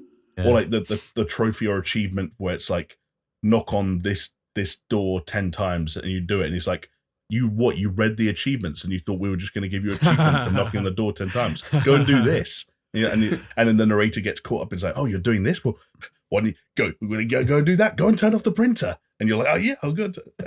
Doesn't the voice of the narrator change at one point? There's a female narrator who comes in Right. at certain points, but that's not really explored. That like No. in So a I'm way just that- remembering some of the stuff they did, which was like so random that was just wicked, and you just think Yeah. like that guy they've thought that of guy comes everything. back. That narrator. Okay. Um, That's yeah. a cool game. If It's- you haven't played Stanley Parable, even if it hasn't aged that well, I would still recommend people play that just for the yeah, that's the cool it's an thing about experience. the cool thing about this product is that the Stanley Parable still has things worth experiencing, and the Stanley Parable Ultra Deluxe, I'd say be wary with the price, because for some people £17-18 is a no-brainer. For other people, will be more of a consideration. I get that. And I don't have a time estimate yet for like actual volume of sheer new content, but like it does cool. It does more cool things, and like the fun. Like if you thought what the Stanley Parable did was cool, there's more Stanley Parable that you now haven't seen, Yeah. and Right. it's modernized and it's relevant. So yeah. Oh, nice. Um, Like it. Also, before I throw it back to you, Chris, I just wanted to give a really quick shout out to a show that I know I'm extremely late to the party on, which is HBO's Barry. Yeah, which- buddy. Great show. Yeah, has been recommended to me now over the course of the last 3 or 4 years, and I'm always like, yeah, of course. And now with the ongoing release of season 3 to rave reviews, I was like, you know what, I'll jump in. And then as soon as I realized those episodes were 30 minutes long, I was like, oh my god. And like seasons go by faster than days of the week. Yeah. And yeah, turns out Barry's just as good as you've probably heard it is. And if you've Yeah. already watched it, then you know it's good. I haven't started season 3 because I'm waiting for it to kind of like wrap up so I can just binge it, because it is a binge-worthy show. But I remember there was one episode in season 2 that was like just one long shot. Was that the one where he gets the shit beaten out of him by that like kung fu master or some shit, and then Yeah, it's the episode name is like, it's like 2 names, something / something. It's only yeah, got, that episode. the one that's only got fucking- 2 characters in it. Yeah, that one. No. Well, it's 3 characters in it because then it's the like daughter of the kung fu master. Right. But that episode fucking blew me away, and I think at that year I it was remember that that episode was up for like an Emmy or something, and it didn't win, and it was like travesty. It's such such a a smart show, man. It's so good. Yeah. Really smart, really funny, but also like appropriately dark. Mm. Henry Winkler is a revelation. Yeah, I love that. Get his name. NoHo Hank. Yeah, NoHo Hank. He's Oh, so no. fucking. He's like one of the best characters. He's Yeah. great. Yeah, he's quality. Very, very good. Who Yeah, knew great Bill- show. Who knew Bill Hader was such a good actor? Yeah. Right. Right. So yeah, there you go. Nice. All right, Chris. What yeah. about you, buddy? I'll jump in. So, obviously, I was in Manchester for most of last week, which is why I missed the podcast. So, a lot of drinking. I'd say that much. Fair enough. Not work related. Well, work related, but after work related. But what I managed to do last weekend was watch a hell of a lot of Dota 2 from an esports perspective, because Dota 2 had their Stockholm Major, which was their first LAN since with an audience, probably since COVID. I think. Right. Yeah, that would make sense. Right? Yeah, because the international last year didn't have an audience. It was a bit of a bummer. But yeah, man, I like, as much as I like playing Dota, I haven't played Dota in a very long time. Like maybe only played it 2 or 3 times this year. But something about watching high level Dota 2 is fucking amazing. And I'm sure people get this just kind of watching their favorite kind of esports title of choice, essentially. But I fucking love it, man. And what was even nicer about this was my boys OG. Excuse me, I'm choking up here a bit, boys. It's emotional. Emotional. No, I'm just getting some fucking phlegm coming out from my lungs because I'm not over it. OG won it amazingly. Spoilers, if you didn't know. They won the whole thing, but they qualified, and the qualification was a little bit like iffy, and then they got into like group stage. They did start off quite well, but finished quite poorly. But I think they went into upper bracket. They lost their first upper bracket match, went down into lower bracket, and had to work all their way through lower bracket to finals. And they fucking did it. Nice. So it's a comeback story. Yeah, they had to graft for it. Yeah, they worked hard for it. And what was interesting about this is, for people who might know, obviously I've spoken about OG a couple of times, being like a very good Dota 2 organization, 2-time TI champs, the only 2-time TI champs, basically like millionaires. But what's happened is at the end of the last TI, where they didn't place very well, I think they became like 6th or 5th or something like that, the entire roster kind of like retired. So they got a new roster of like really young people. Like one of the kids, like their wonder kids, ATF, he's 16 years old. And they've just won this fucking major. And ATF, what a fucking baller. He's from... Does that mean he was 6 when Dota 2 came out? Yeah. Isn't that mad? He's probably been playing since... He's probably started playing then. Yeah, pretty much. There was a little like mini documentary about him that OG put out, and like they interviewed his brothers. They used to take him to like internet cafes in Jordan when he was 6 years old. Like, wow. It's exactly right. But no wonder he's so good at it. He's so funny because his name is Amar, and then his name is Amar the fucker, and then they just call him ATF. A 16-year-old kid from Jordan. Nice. That's great, man. That's great. Wait, but is he allowed to have those characters in game? Like, is there any? No, is it anywhere in the? No, it's just ATF. It's just ATF. Okay. That's great, man. That's but then people like meme it, like Amar the friend, Amar the fiend, Amar the fucker, blah blah blah. Okay, yeah. Like it. Yeah, so big shout out to those boys because they smashing people with a hell of a lot more experience than they are.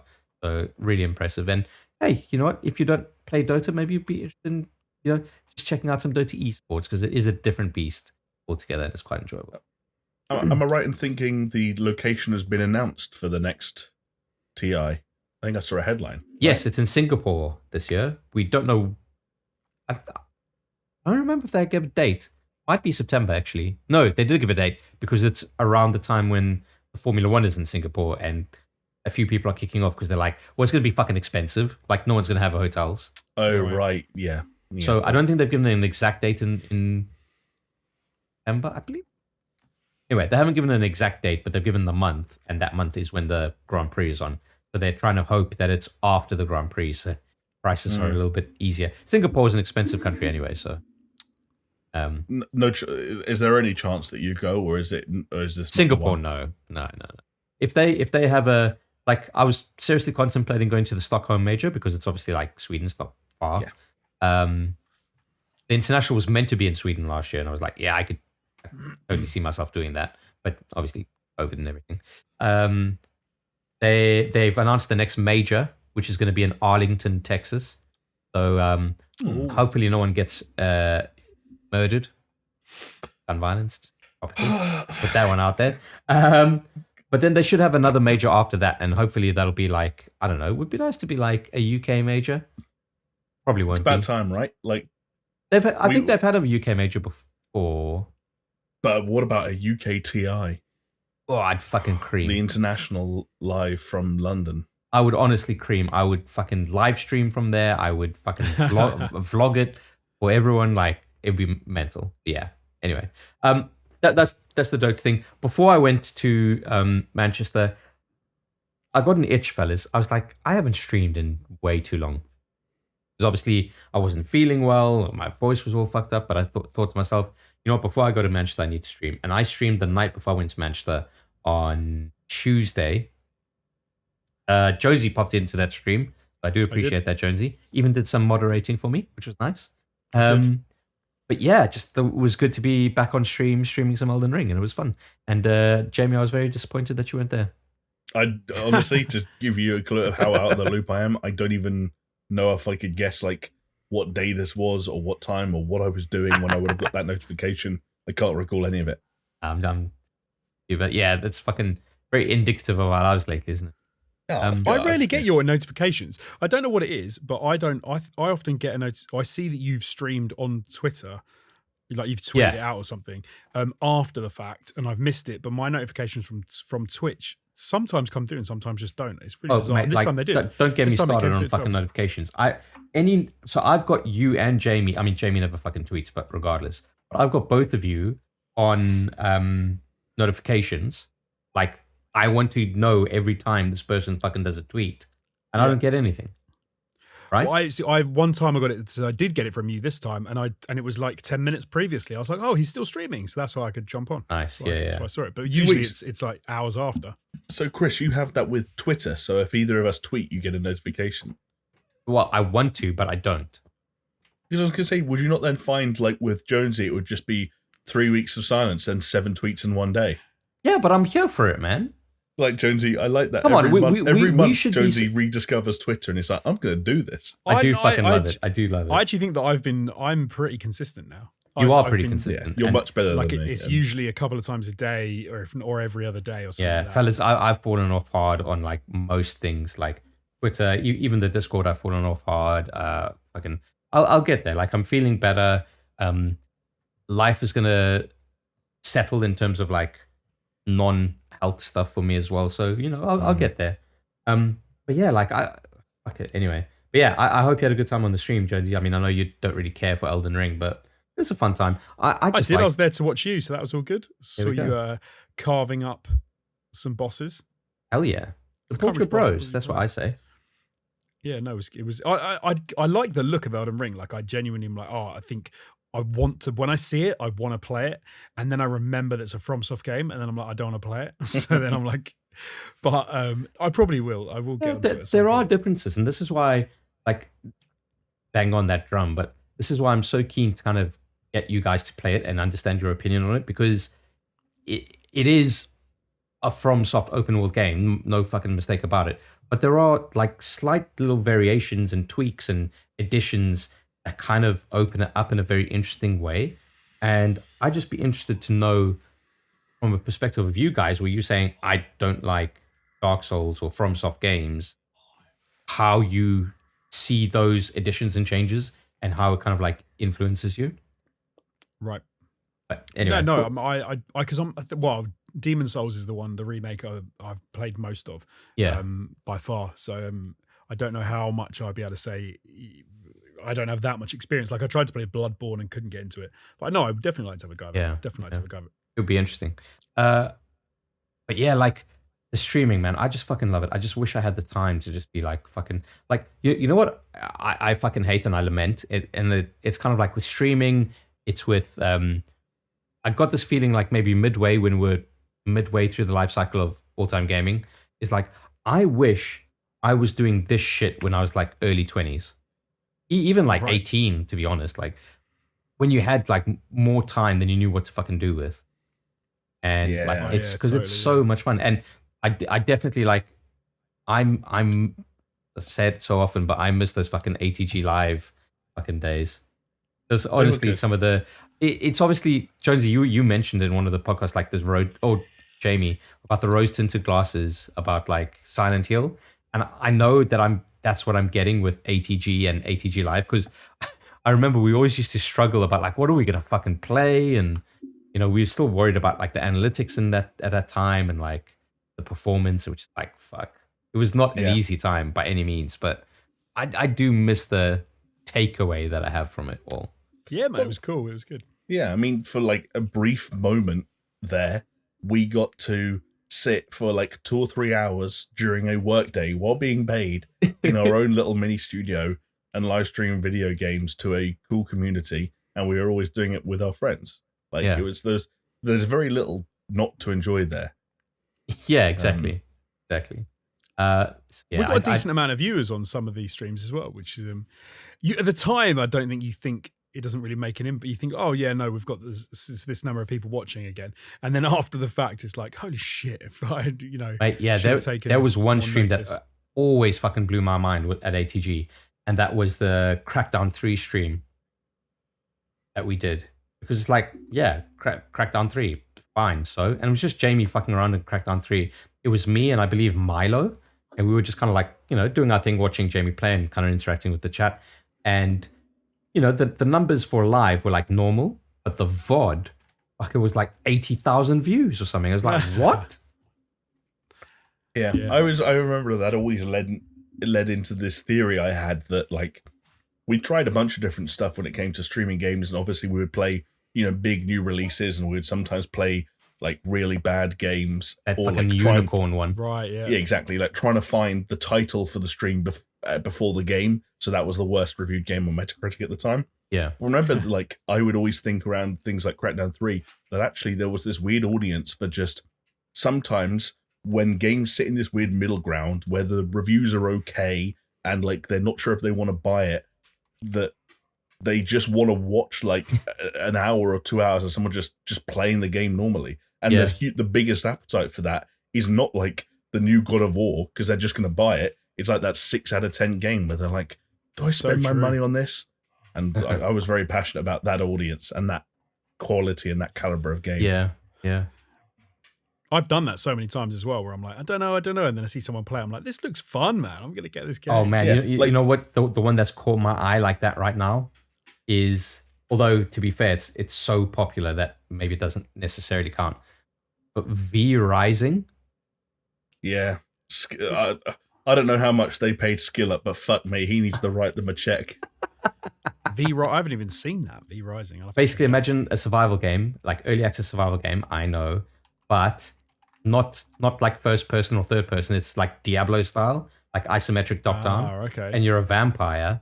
And so it's like Diablo gameplay, but then building shit like houses and stuff. And then I believe there's like a day-night cycle. Right, okay. They've just passed 1 million units sold. Yeah, like that was a week ago. It probably, was a week ago. It's like mental. less than 2 weeks old. And it's still in early access. Yeah. And like a Skill Up's video is called "I'm already pretty obsessed with V Rising" (early access impressions). As soon as I saw that, I was like obviously when he gets 400,000 views and the game sells 1 million copies, there's a lot more going on than just him. Yeah, but exactly. I did think like that's great publicity. Yeah. Like they must be licking their lips when videos like that get made.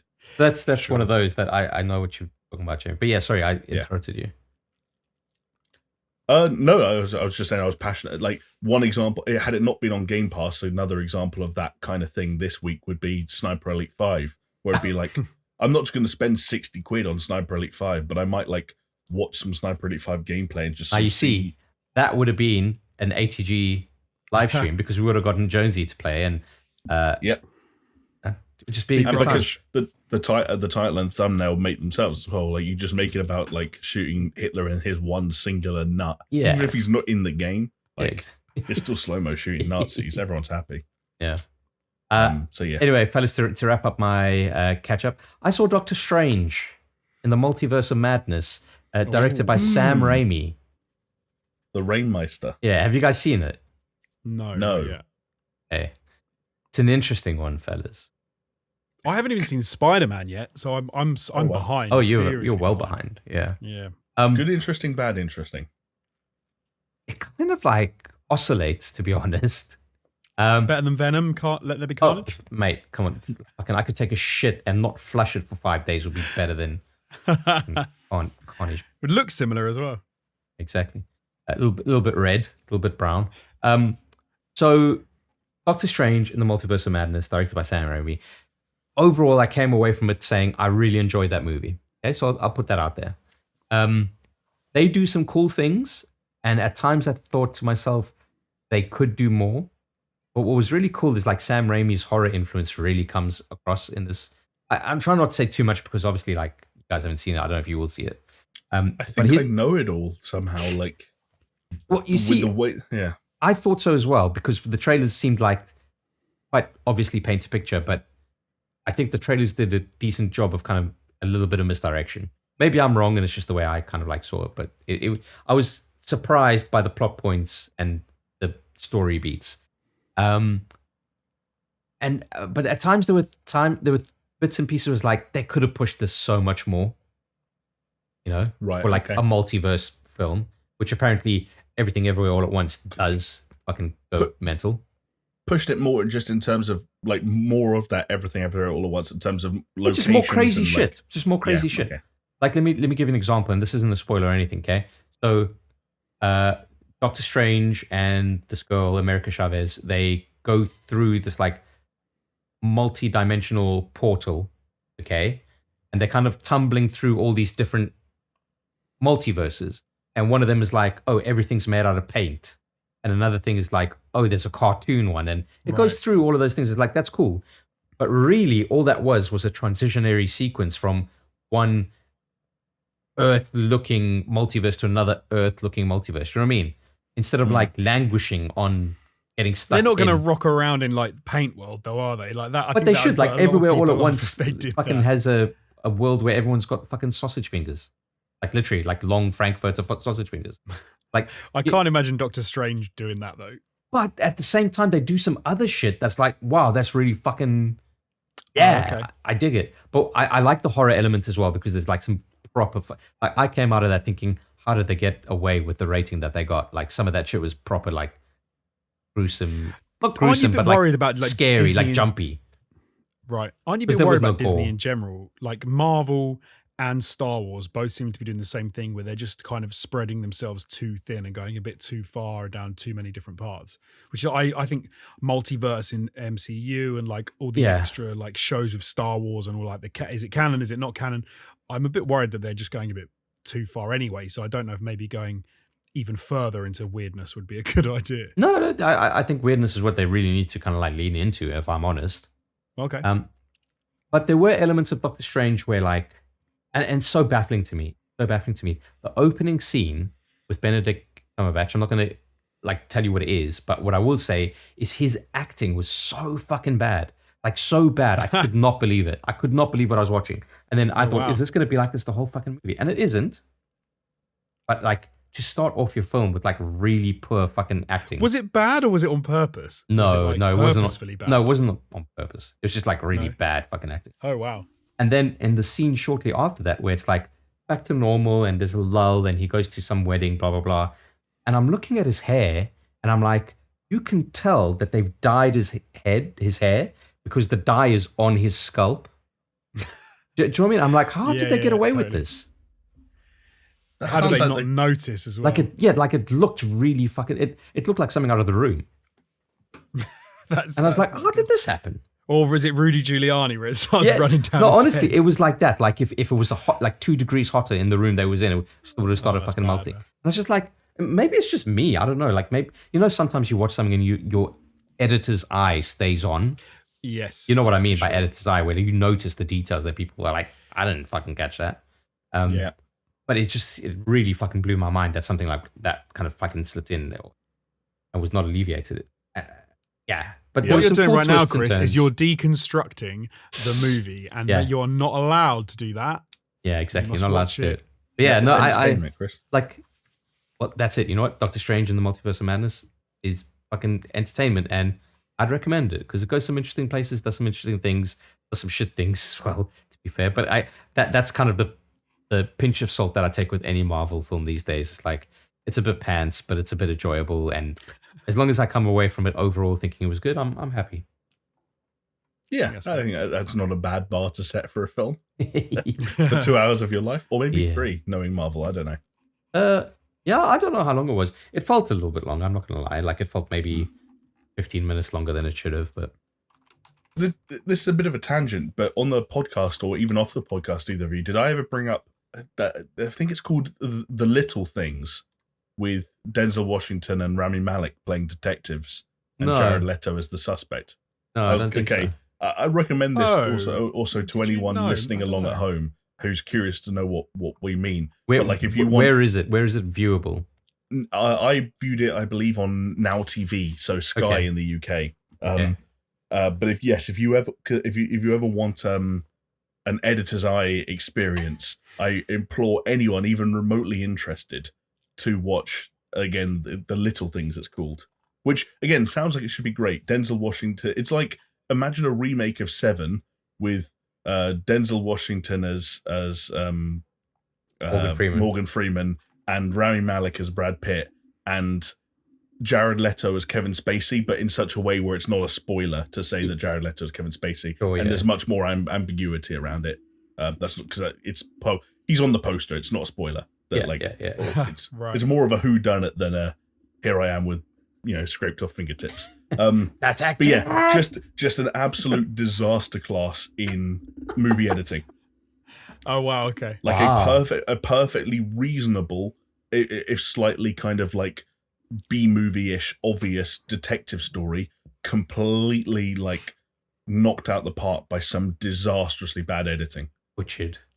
Like that's funny. I almost enjoy watching that sort of stuff sometimes because you think, how did they get it so wrong? Honestly, next time you're going to watch a YouTube video, just watch the first 15 minutes of that movie and imagine. I'm talking to you two, I feel like now more than our audience, but imagine your friend is an editor and they've asked you to check it for them and look out for all the things you look out for, especially in a more of a narrative sense, and like pacing and continuity and blocking, and like it's scary. It's scary.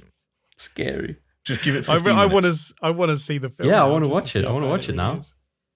Oh, I also checked how long Doctor Strange was. It is 2 hours and 6 minutes long. So yeah, that's pretty reasonable. Okay, that's not bad. It's not bad. Yeah. Maybe it's just because I'm tired. But anyway, that's the catch up. And that was a attempt at a catch up end sting. But it's a few more kind of like newsy bits now. I think you guys mentioned it on the podcast last week between yourselves, and we're going to kind of echo this sentiment. So dry. Very dry lately. This is usually what we tend to see in kind of the lead up to what would be E3 season, but I guess now we're just going to call it Summerfest season. Where a lot of companies are kind of like holding their cards close to their chest and are getting ready for kind of the summer reveals. So even though we might be entering into summer now, etc., it's not time for the summer reveal. So it's all quiet on the Western Front, as it were. But there are little tidbits here and there, usually by way of confirmed rumors. And one of those confirmed rumors is that God of War Ragnarok is going to, sorry, Jonesy, keep its 2022 release date, because the game was recently rated in South Korea. Also, a retailer, Geeky Zone, has added several t-shirts, plush dolls, and accessories from the game to its store, and those accessories have a release date of September 30th, 2022. Now, sometimes these are placeholders, so, pinch of salt, but fair to say, relatively interesting. Unless, if you follow the Jonesy path of thinking of things, where, even though all the developers countlessly throughout the year have said, no, it's still coming out this year. It's still coming out this year. Even when they had multiple chances, right, to delay it into 2023. They haven't. Jonesy still thinks it's what else they haven't done? Release the game. Stuff of the game, or released it, or given us a release date that they might have multiple chances to have done. Corey even rocked up a couple of weeks ago to be like, when we're ready, we'll show you. And if you want me to believe that they are not ready to even show it, but it's releasing on the 20th. Nah, it's because they're going to have a big state of play for it, right? Like, they're not just going to release a trailer or whatever. It's going to be a big I state hope of so. play where it's going to be like, here's the trailer, and then they're going to be like, and now let's have a look at some gameplay. And then you're going to have Corey fucking Barlog or whoever it is kind of like narrating, and now Kratos is going to do this, and going to do that, and let's have a watch. And then And the it's just state gonna of play happen. will finish with the release date, and the release date will be February 2023. Okay, so you've brought your estimation forward like an entire year, right? I thought it was going to be like October or something. I think I said 2023. I think I even said at one point it might even get pushed to 2024. But I'll give them their dues and say maybe Feb of 23. At this rate, you're going to think it's going to be out at the end of summer by next week's podcast. At the rate you're backtracking. I'm not backtracking. I'm saying 2023. It's coming out in 2023. I just don't know when in 2023.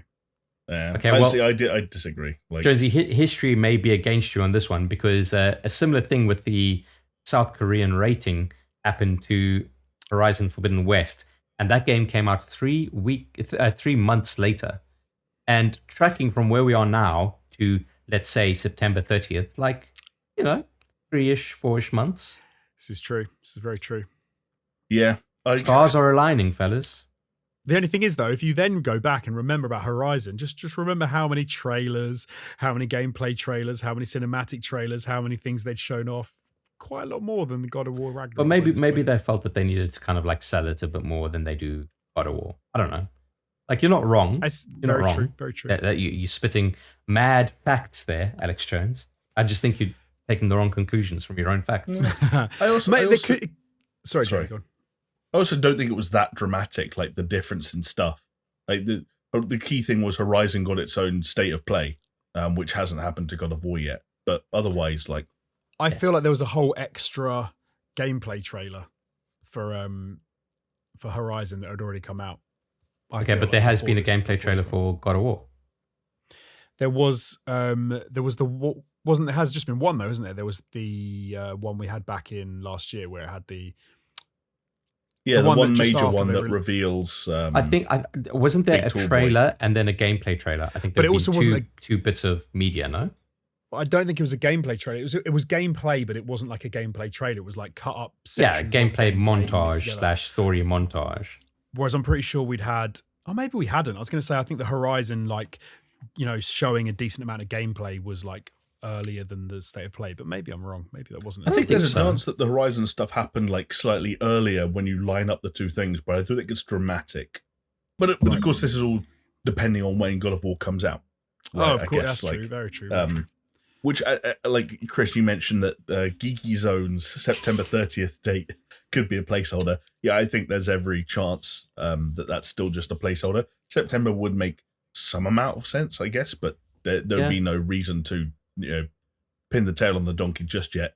But overall, I do believe firmly that this is a no smoke without fire situation. Like, you don't submit a video game to a ratings board if it's not going to come out for another year, unless things change dramatically or things they would have something. There'd have to be a tectonic shift that happens behind the scenes in the course of the next couple of weeks or months for this game to come out in 2023 in my mind, which doesn't mean it's impossible, but it does mean that Jonesy's belief that at present it's currently planned for 2023 doesn't make a huge amount of sense. Because there was also, did you guys see they outlined all their accessibility features like last week? Yeah. Right. Yeah. Like a whole big blog post, snippets of gameplay, and like The why last would time you they be did that doing- was for Last of Us Part 2. Yeah, like why would you do that now? Like these guys aren't idiots. Like but why would you? Because they intend to release it in 2022. Like, I don't think the intention is to release it in 2023. I think the intention is to release it in 2022. What I'm saying is, I think, given how it's the dearth of other stuff coming out, I think it will get delayed until 2023. I don't think the intention right now is to. Where does so help me bridge the gap between the lack of intention at the moment, but the reality that it will happen? What changes? I think what changes will be meetings and discussions, and Jesus Christ, we're not going to get this ready for whatever September. This is not going to be ready for the end of September. Yeah. We need to push it. I think they're at this. You think they're submitting to ratings boards in May and sending merchandise promotional images to retailers in May, and there's still a chance that they're going to go, oh shit, actually we need another October, November, December, 6 months. 5 months, 6 months. 5 months, 6 months. Well, no, I think that would be. I don't think they're now. Obviously, I'm saying they're not saying now we need 5 or 6 months. I think that's what will happen. So I think that at the moment the intention is like it's coming out. It's going to come out this year. We're getting everything ready. It's been, we're submitting it for rate. And then we get to the point where they go, Jesus Christ, we're not going to get this done. We push it. And I will just say, if you look at games like Cyberpunk that went gold and were like, oh yeah, it's been signed off by Sony, it's been signed off, everyone's happy with it, and it's still not finished. But, look at a game like Halo, don't you which want to came kind of out, think which yourself, got right close to the line, and then Halo they delayed for a year. Yeah, like there's and been so many Starfield. Occasions where it's happened, and Starfield was supposed to come out in like this year as well. Yeah. So there were 2 points that I was going to make, and one of them was like, if it can happen to Cyberpunk after they go gold, it could happen here after they've missed the ratings. That's fine. Like I do concede that point. One thing I want us to maybe consider is in this post cyberpunk world, right, where you hope that people learn the lesson. Although one thing we've mentioned on this podcast multiple times is that the industry never fucking learns from itself. But you'd like to think that Sony, for a long time, have been operating on more of a close knit ecosystem, right? Where for their first party content, where they are in control, they kind of set the pace, and there's not a lot of external factors to that. And you'd like to think that the mixture of a post cyberpunk world where that is a problem, you say, oh, we've gone gold, and fucking toot your own horn and then fucking delay a game, and then after delaying it, have it be absolute shit. And looking at the Halo stuff, we're saying Xbox is the main competitor, and that's happened there. And Starfield is part of Xbox, and that's all there. You'd think that they would maybe be a little bit more cautious, I would imagine. Yeah, no, for sure. But then to me, that can go both ways, because that could suggest to me that they're trying to keep a high handle on it, and they're saying, no, we're going to get it made. We're going to get it. Don't worry about it. And then Sony look at it and say, we don't want to be handing out refunds, so we're going to say you need to push it. I just think there's a big, you're bringing the it's idea pure of speculation. refunds. There's such a huge difference between what CD Projekt Red were trying to do with Cyberpunk and a sequel to a game that was already damn near perfect. Absolutely huge difference. Yeah. But but Josie's right though. Like anything can happen. The thing is, yes. One thing we've learned, regardless of anything, is anything can fucking happen. I suppose what I mean is there. I was going to say, was it once bitten, twice shy, right? So in my mind, to Chris's point about saying Sony have got more of a handle on it, I'm like, yeah, absolutely. But I could imagine a world where Sony are, because of what happened with Cyberpunk, and because they were like, oh my God, we had to do refunds, we never thought we were going to have to do that, is that they almost are like a game like God of War Ragnarok, which is much easier to do and get out, and is not going to have anywhere near the problems. That's an easy game, Jamie. It's simple. It's an easy game. It's simple. That they might well be almost overly cautious and say, no, you need 3 more months. Yeah, I think they have been overly cautious, because I'm still kind of I'm still. Do you think we're in cautious now? Well, I think we're in delayed territory. Like, I think it's been delayed internally, and we didn't know about it. Right. It's been delayed externally. That too. The first trailer said it was 2021. They, in June of 2021, they came out and said it's going to come out. So they already delayed it by over a year. Yeah. And they did that already. Like, Cyberpunk had already come out. Like, when they bought it an extra year, the Cyberpunk Fallout had happened. So a lot of the kind of the retrospective pussyfooting stuff has kind of theoretically already happened.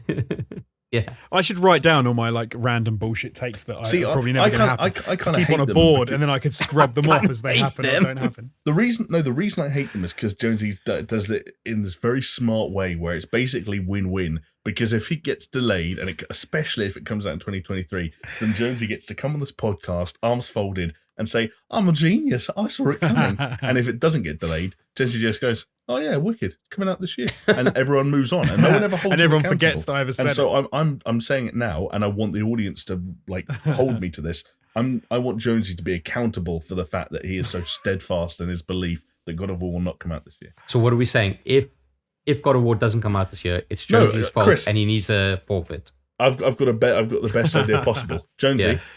No matter when God of War comes out, you're not allowed to play it until February 2023. I love that. I think it's coming out if it comes out in 2023, I'll buy it for you. That's the flip side. I was going to say, if it comes out in 2023, you're not allowed to play it until 2024. No deal. I would cut off our friendship and leave this podcast. Just Oh to play my it. God, Jesus, that's where the line is, hey? Okay. Fair enough. Kratos drew the line in the snow. No, but like, do you remember when I said that I had a really sneaking suspicion that it was going to launch at the beginning of this year, like March, somewhere around there? Like, Right. judging off of that that gameplay montage trailer that they had. Yeah. And I like, obviously that didn't transpire, but I still think that I was onto something there. And I think that there was probably an internal delay, like a further internal delay. Well, the other element there was, I think, Chris, I don't remember the timeline of when you kind of made your estimates, but for a very, very, very long time, Horizon was meant to come out at the end of 2021. And it was quite easy to imagine this Horizon Q4 2021, Yeah, filling the slot, God of War, then Q1. And so it's like, well, as soon as Horizon becomes like whatever it was, a March game, like God of War can't be a March game. Yeah. So God of War becomes at the earliest a June game, and then you realize there's no such thing as a June game because June is June, and all of a sudden it's like a September game at the earliest, which maybe is what we're talking about. Yeah. Well, we'll see. I almost feel the need to go back and watch like all the everything we've had so far for God of War Ragnarok. I do that. I do that all the time. That's not much. I go back and watch the release trailers for, like, the teaser trailer for Elden Ring. Like, now that I know more of the story, it's like I love doing that. And do you know, actually a really good example of that, okay, was on Doctor Strange and the Multiverse of Madness. I watch a lot of Marvel films with my brother-in-law. It's kind of like our thing. So we went to go watch this one together, and he said he hadn't watched any of the trailers for it. He was like, no, I just want to go, like, after the Spider-Man thing, he didn't want any spoilers, so he went in like that. And what I had said about the trailer for this doing a fairly good job in misrepresenting what the story does, I said to him, it'll be a really good exercise now that you've seen the film to go back and watch the trailer and see what they've done. Right. Yeah. Yeah, and see how whether or not they did kind of subvert your expectations. Yeah, and so I love always like going back and fuck it, like go back and watch the fucking reveal trailer for Cyberpunk and what it. I mean, in the sense that I'd love to collect together everything God of War, because I know that people are going to be like, oh, it's just what they do and how they do.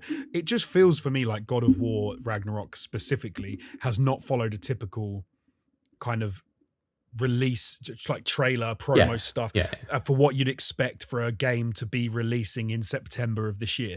And it's even down to silly stuff that I know, and you could absolutely just blow me out, just like blow me away and say, oh, come on, man, like this has got nothing to do with it. But it's even stuff like the first trailer we had, or the last trailer we had, I think it was, and then we had the release of all the character like pictures and stuff after the trailer came out.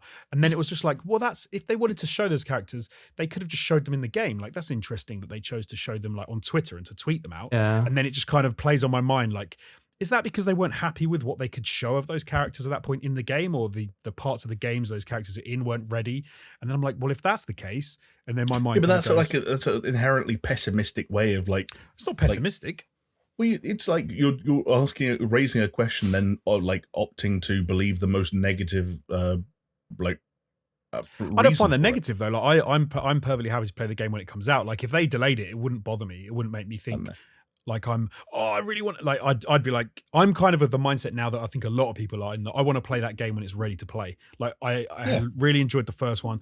I'm not going to be annoyed if it comes out in 2023. I'm just going to think like, I'd rather it came out really good than Cyberpunked it. And then we have to wait when it's out. So I'm not being negative, pessimistic. I just mean like when you were talking about like to the idea that you see a piece of art, they say, hey, here's a drawing of what Thor looks like in this game, and your brain goes, oh, well, they're doing this because there's nothing good enough in the game to show us. They don't like what it looks like why. More like why. That's an interesting It doesn't have to be a why. Like it's character work. Like Call of Duty Modern Warfare 2 did it this week. They're like, here's a picture of the characters. See, we'll give you a trailer later. Yeah, and to be fair, like Elden Ring did very similar stuff as well. It's like, Here's some of the classes you'll play as an do image. you want an example of I can give you of how quickly a game can change, like, and how one state of play will like completely change your perception of how ready you are for a game and whether or not a game is ready to come out and whether or not you want to play it. Is Hogwarts Legacy, which was like that had like one cinematic trailer, like whatever it was a few years ago now. It like disappeared for ages. It came back, like trailer, then a state of play where it's like, here's the first time we've seen gameplay, 15 minutes. That game's out in 5 months. It's like, yeah, okay, like Hogwarts, yeah, that's good. That game's been in my consciousness for long enough now that all it had to do is pop back up, say, here I am, this is what I look like, and I'm like, cool, I'm down. But again, there's been 15 minutes of gameplay of Hogwarts Legacy been released, and if we're talking that it's coming out after God of War Ragnarok, then it's kind of, then to me it's like we could have had 15 minutes of God of War Ragnarok. Let me clarify that I think for God of War to come out in September, it has to have had something, like there has to have been something additional by the end of June. Oh, minimum. This is interesting. So this is cool. So because we're now we're looking down the barrel of June. So are we kind of saying, do we all kind of agree that if we don't see anything, I'd say substantial, let's say like a first 8 minutes or whatever they do of, or just like a decent chunk of gameplay. It'll be a state of play. But if we don't see a decent chunk by the end of June, would you say, oh, it's not coming out this year? I wouldn't say it's not coming out. I wouldn't say it's not coming out this year. I would say it's not coming out in September. Yeah. Oh, okay, but maybe Christmas or whatever holiday, blah blah blah. Potentially.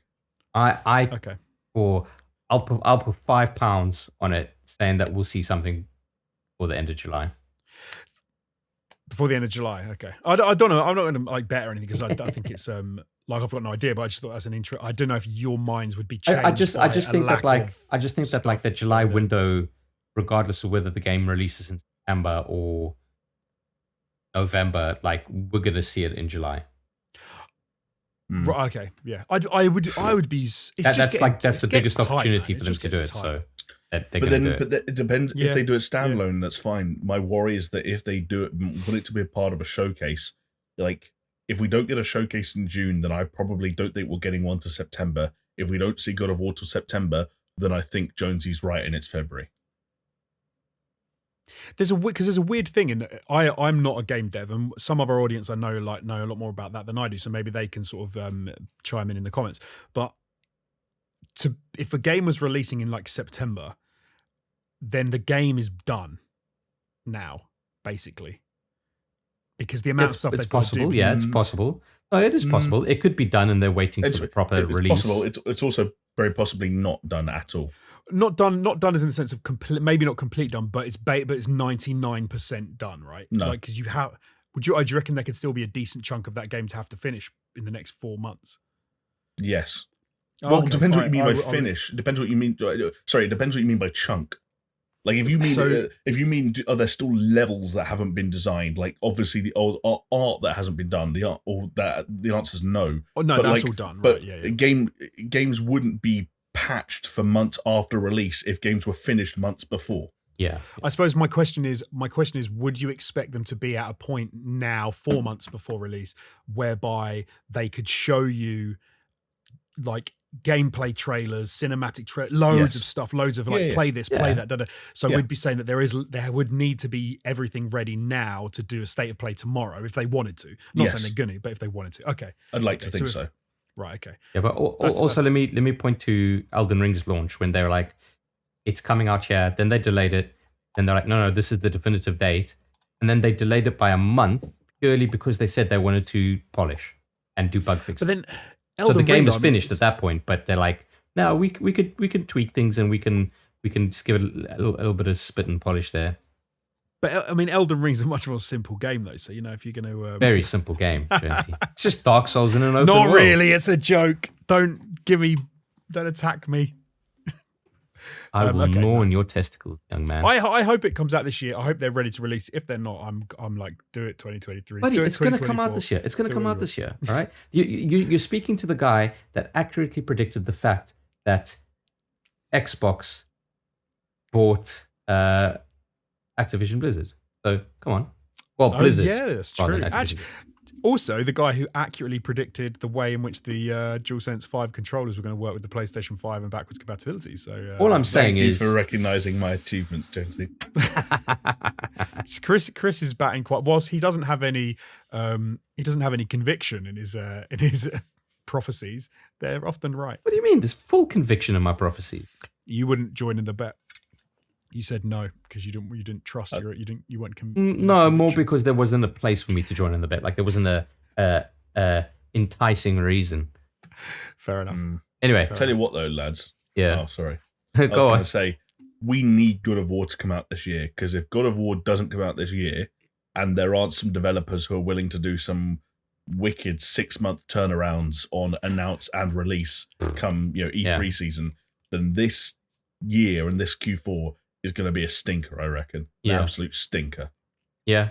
Every I episode agree of with this that. podcast is going to be like nothing's happened. There's according by the Wikipedia article 2022 in video games, there isn't a single game slated to come out in November. That's mad. That's bad. But that's all going to be filled out in Summer Games Fest.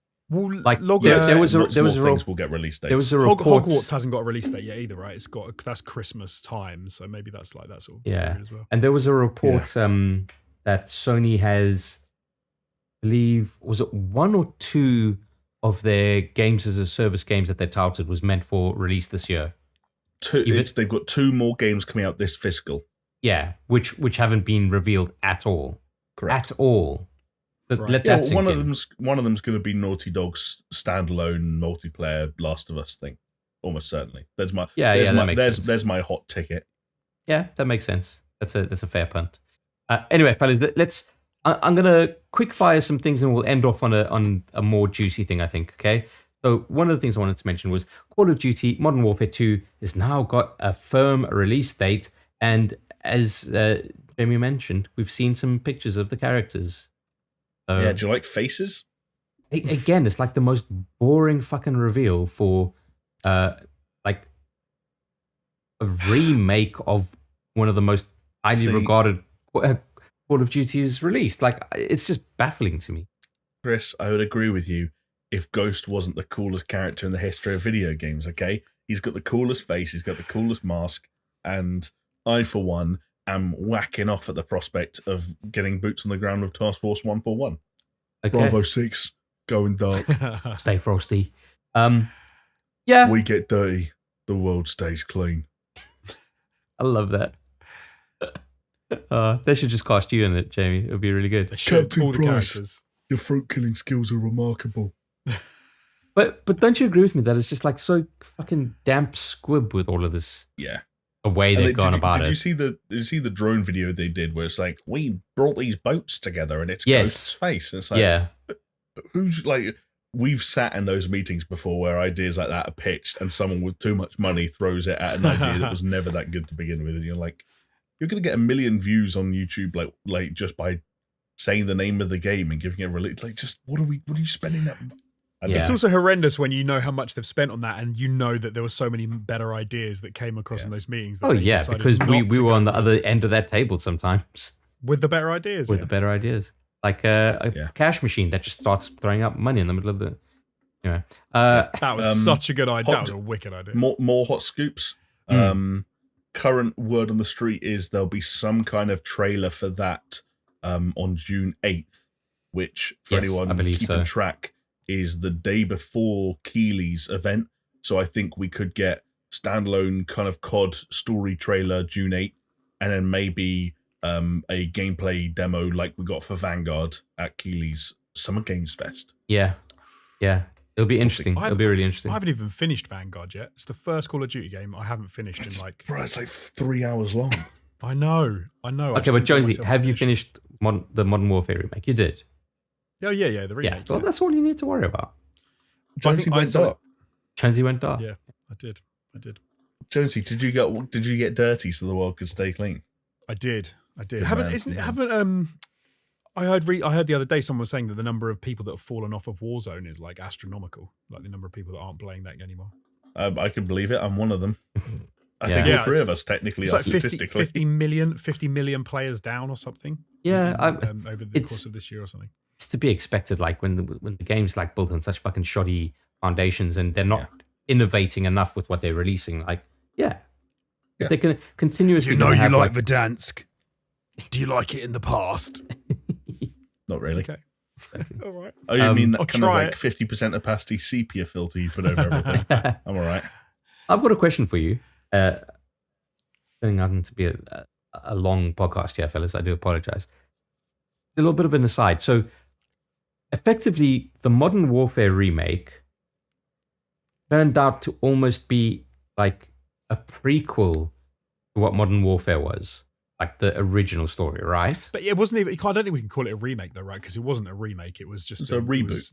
It was a reboot, fine. Yeah. So reboot, but then it kind of like led into what would be the foundations of the story for the original Modern Warfare. With some twists, yes. With some twists, yeah, sure, of course. But now we're going into Modern Warfare 2 as a reboot or a sequel to the reboot. But is this sequel to the reboot going to follow story beats from the original fucking Modern Warfare 1? It's so fucking confusing. I don't believe so. You're right. Like basically, what my understanding is what happened is that the ending, as we've talked about in the past, of the Modern Warfare 2019, teased elements of what Modern Warfare 2007 was about. Yes. But twisted some of them. One example is the presence of Zakhaev. Imran Zakhaev is the big bad of Call of Duty 4. They hint in 2019 that his son, who is kind of a bit part character in COD 4, is now the big bad. The thing that I haven't really kept track on is that the seasons of Warzone and technically Modern Warfare came out after that game all had story and cutscenes that were canon and dealt with some of that stuff. Yeah, you're right. I forgot about that. So, like, the reason like characters like Ghost and Soap are now just here is because they were all actually introduced to Modern Warfare and Warzone, and they all had cutscenes. Like, there's already cutscenes out there if you go online where Alex, one of the protagonists from Modern Warfare 2019, meets Ghost, for example. Yeah. I forgot about that completely, actually. You're right. And so I think they're going to use that as a platform to deviate even more, because obviously the word on the street is that this one will be going into Central and South America and dealing with cartel stuff, which is backed up by the fact that the new character that's been revealed this week is a Mexican special agent, Vargas. So I think they'll deviate more, personally. Interesting. Vargas. Oh, so they got Angry Joe.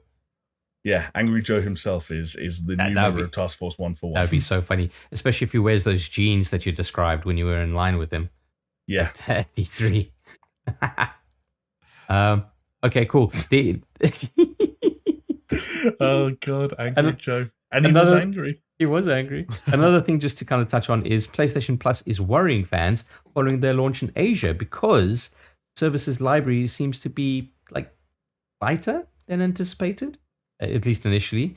And Sony's classic PS games seem to be at 50 hertz even in non-PAL regions. I guess that wouldn't bother us entirely because we would have been used to the 50 hertz version anyway. We're in PAL regions. So we are in a PAL region. Yeah. But users have claimed that PS Plus upgrades penalize those who use discounts or stacked subscriptions. Obviously, they are very much trying to discourage stacked subscriptions. But the discounts thing is funny because I was reading some discourse about it and effectively they're saying, like, how can Sony track what is a discounted subscription? Because surely it's just a code that someone else gets, and I don't know. It's kind of weird. It's weird, yeah, it's weird. I don't even know why they're bothering. Like, do you really need to squeeze every penny that much? It's like the Netflix thing. Like Netflix, like, oh, we're going to crack down on password sharing. Yeah, well, as soon as you fucking announced that, you lost like fucking 20 million users. Yeah. Like, people were like, yeah, we're going to crack down on giving you money. Yeah, like fucking surprise. That's not quite the same thing, to be fair. That's like Netflix going, by the way, you know, we were letting you let your mum steal Netflix from your account. Like, we're now going to not let you steal it. That's a little bit different from this. You see, I think it's a feature that's exploitable. So if you're going to complain about a feature that you fucking offer, then you're the fucking arsehole. Yeah. I guess it's weird. Like, yeah, you would feel weird about this if you like legitimately bought a bunch of these things, like a bunch of codes, or stacked a bunch of subscriptions at a discounted price that was legitimately being honored by a retailer. And now Sony were like, no, you're not getting away with that. You have to pay us the rest of it to make up the full cost. Yeah. You'd be like, no. Oh, no. Yeah, in that case, I would say, yeah, I would think that would. It's a very odd move. And it's such like horrible PR at a time where they're already dropping the ball in a number of different ways, whether it's like with the fucking... Like, do you hear the thing about the Jim Ryan abortion email? Oh, yeah. Mental. Oh, hell, yes, like, Absolutely yeah. mental. Just the dumbest, no matter what you think, just the dumbest shit. But wasn't that where he started talking about his cats? Yes. Yeah, He he was basically- like, oh, we have to respect everyone's opinions, even those that are like pro-abortion. By the way, my cats are fucking awesome. Like, hey, cool. I see, but I Are you almost feel having like a stroke? But see, I think if he'd have just left it as, look, we're a company. Some people think differently. We can't fall out over it. I think that's that fair enough. That that's what you need to say to make people try and get on at work. Yeah, That's- yeah, I Maybe can you get say that. like don't speak politics, but then to start going on to like his cats is that's super weird. That's someone who is super out of touch, has no idea what they're going on about, and just starts like just their brain wanders somewhere else, and they just keep typing, and you're like, no, mate, just stop. Just stop. It is kind of weird, but it's not as weird as this final story of the evening. And Jonesy, I saw you tweet about this, and I've got some strong words here, okay? Because electronic firm TCL says it expects PS5 Pro and new Xbox Series consoles by 2024 in kind of like a leaked presentation.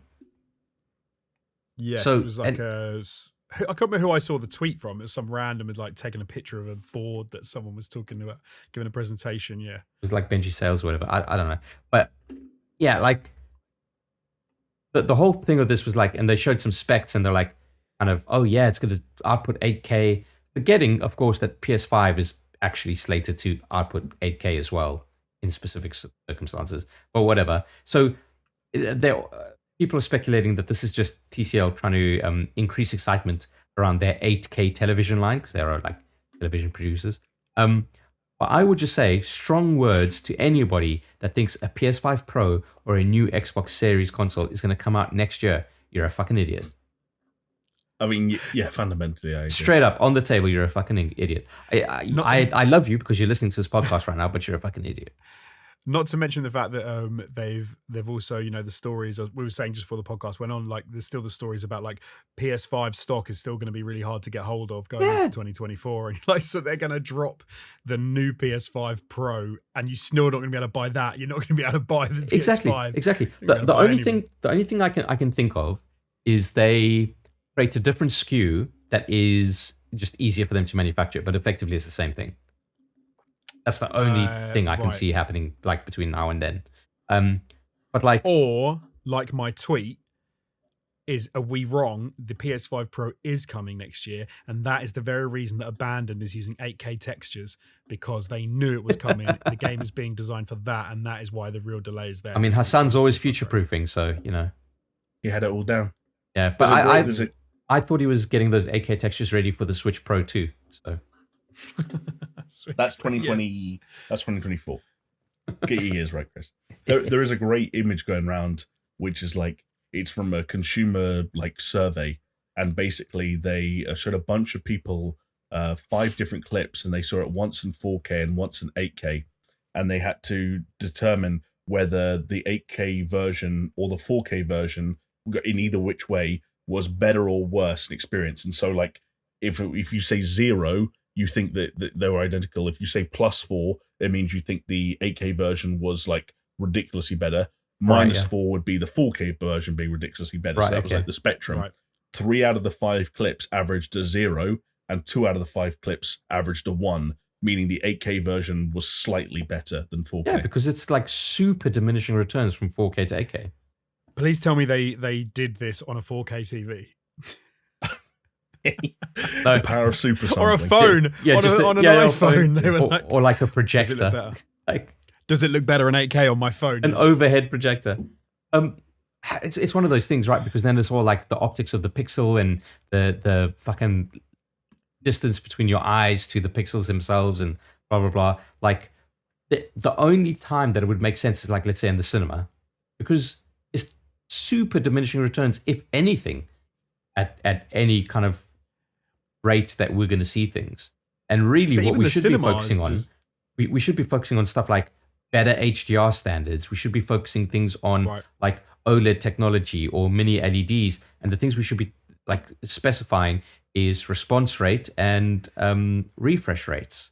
Like that is the stuff that matters to human perception rather than like going from 4K to 8K. But even some of that is like is oversold. Like, oh, this has got a refresh rate of like 250 or like 300, and you're like, Yeah, sure. you can't tell, man. Like, come on.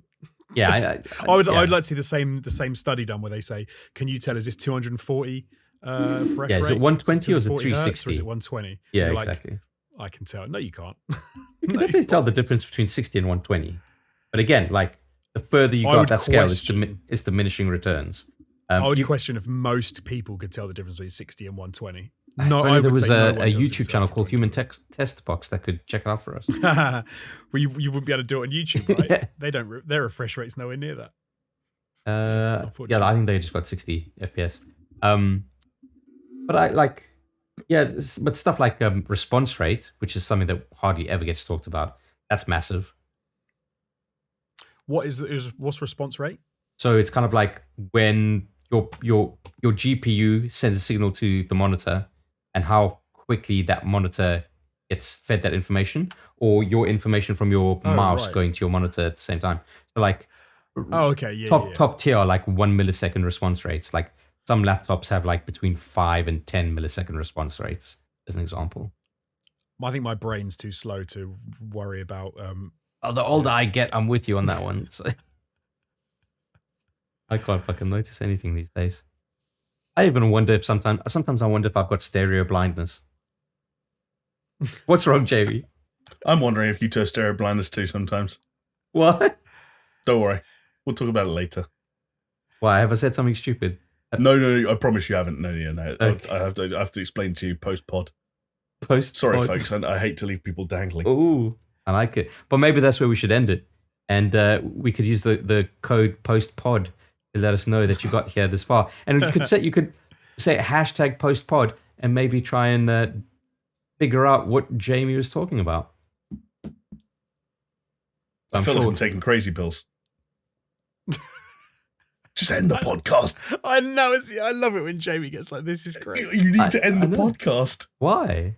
Okay, I'll just say it. I've been telling you I've got to go. I've been typing in the Discord chat. Oh. I've got to go for like the last 6 minutes, and you guys just started talking about response time. I've got to go in Do you know what? the next My- minute. I and a half. didn't even notice that you were I have a messaging, dude. I'm doc. sorry. I have a doc covering up the Discord chat. I thought Me too. So I got to the point where I thought you were taking the piss because no one said anything for 5 seconds, and then one of you just went, "So what's refresh time?" No, I knew that you wanted to leave. I could tell after you were doing this. Oh, that's so I've funny. got to All go right. though. I've got to go. No, fair enough. So, yeah, thank you, everybody. And hey, we'll see you next time. Bye. Cheers. See ya.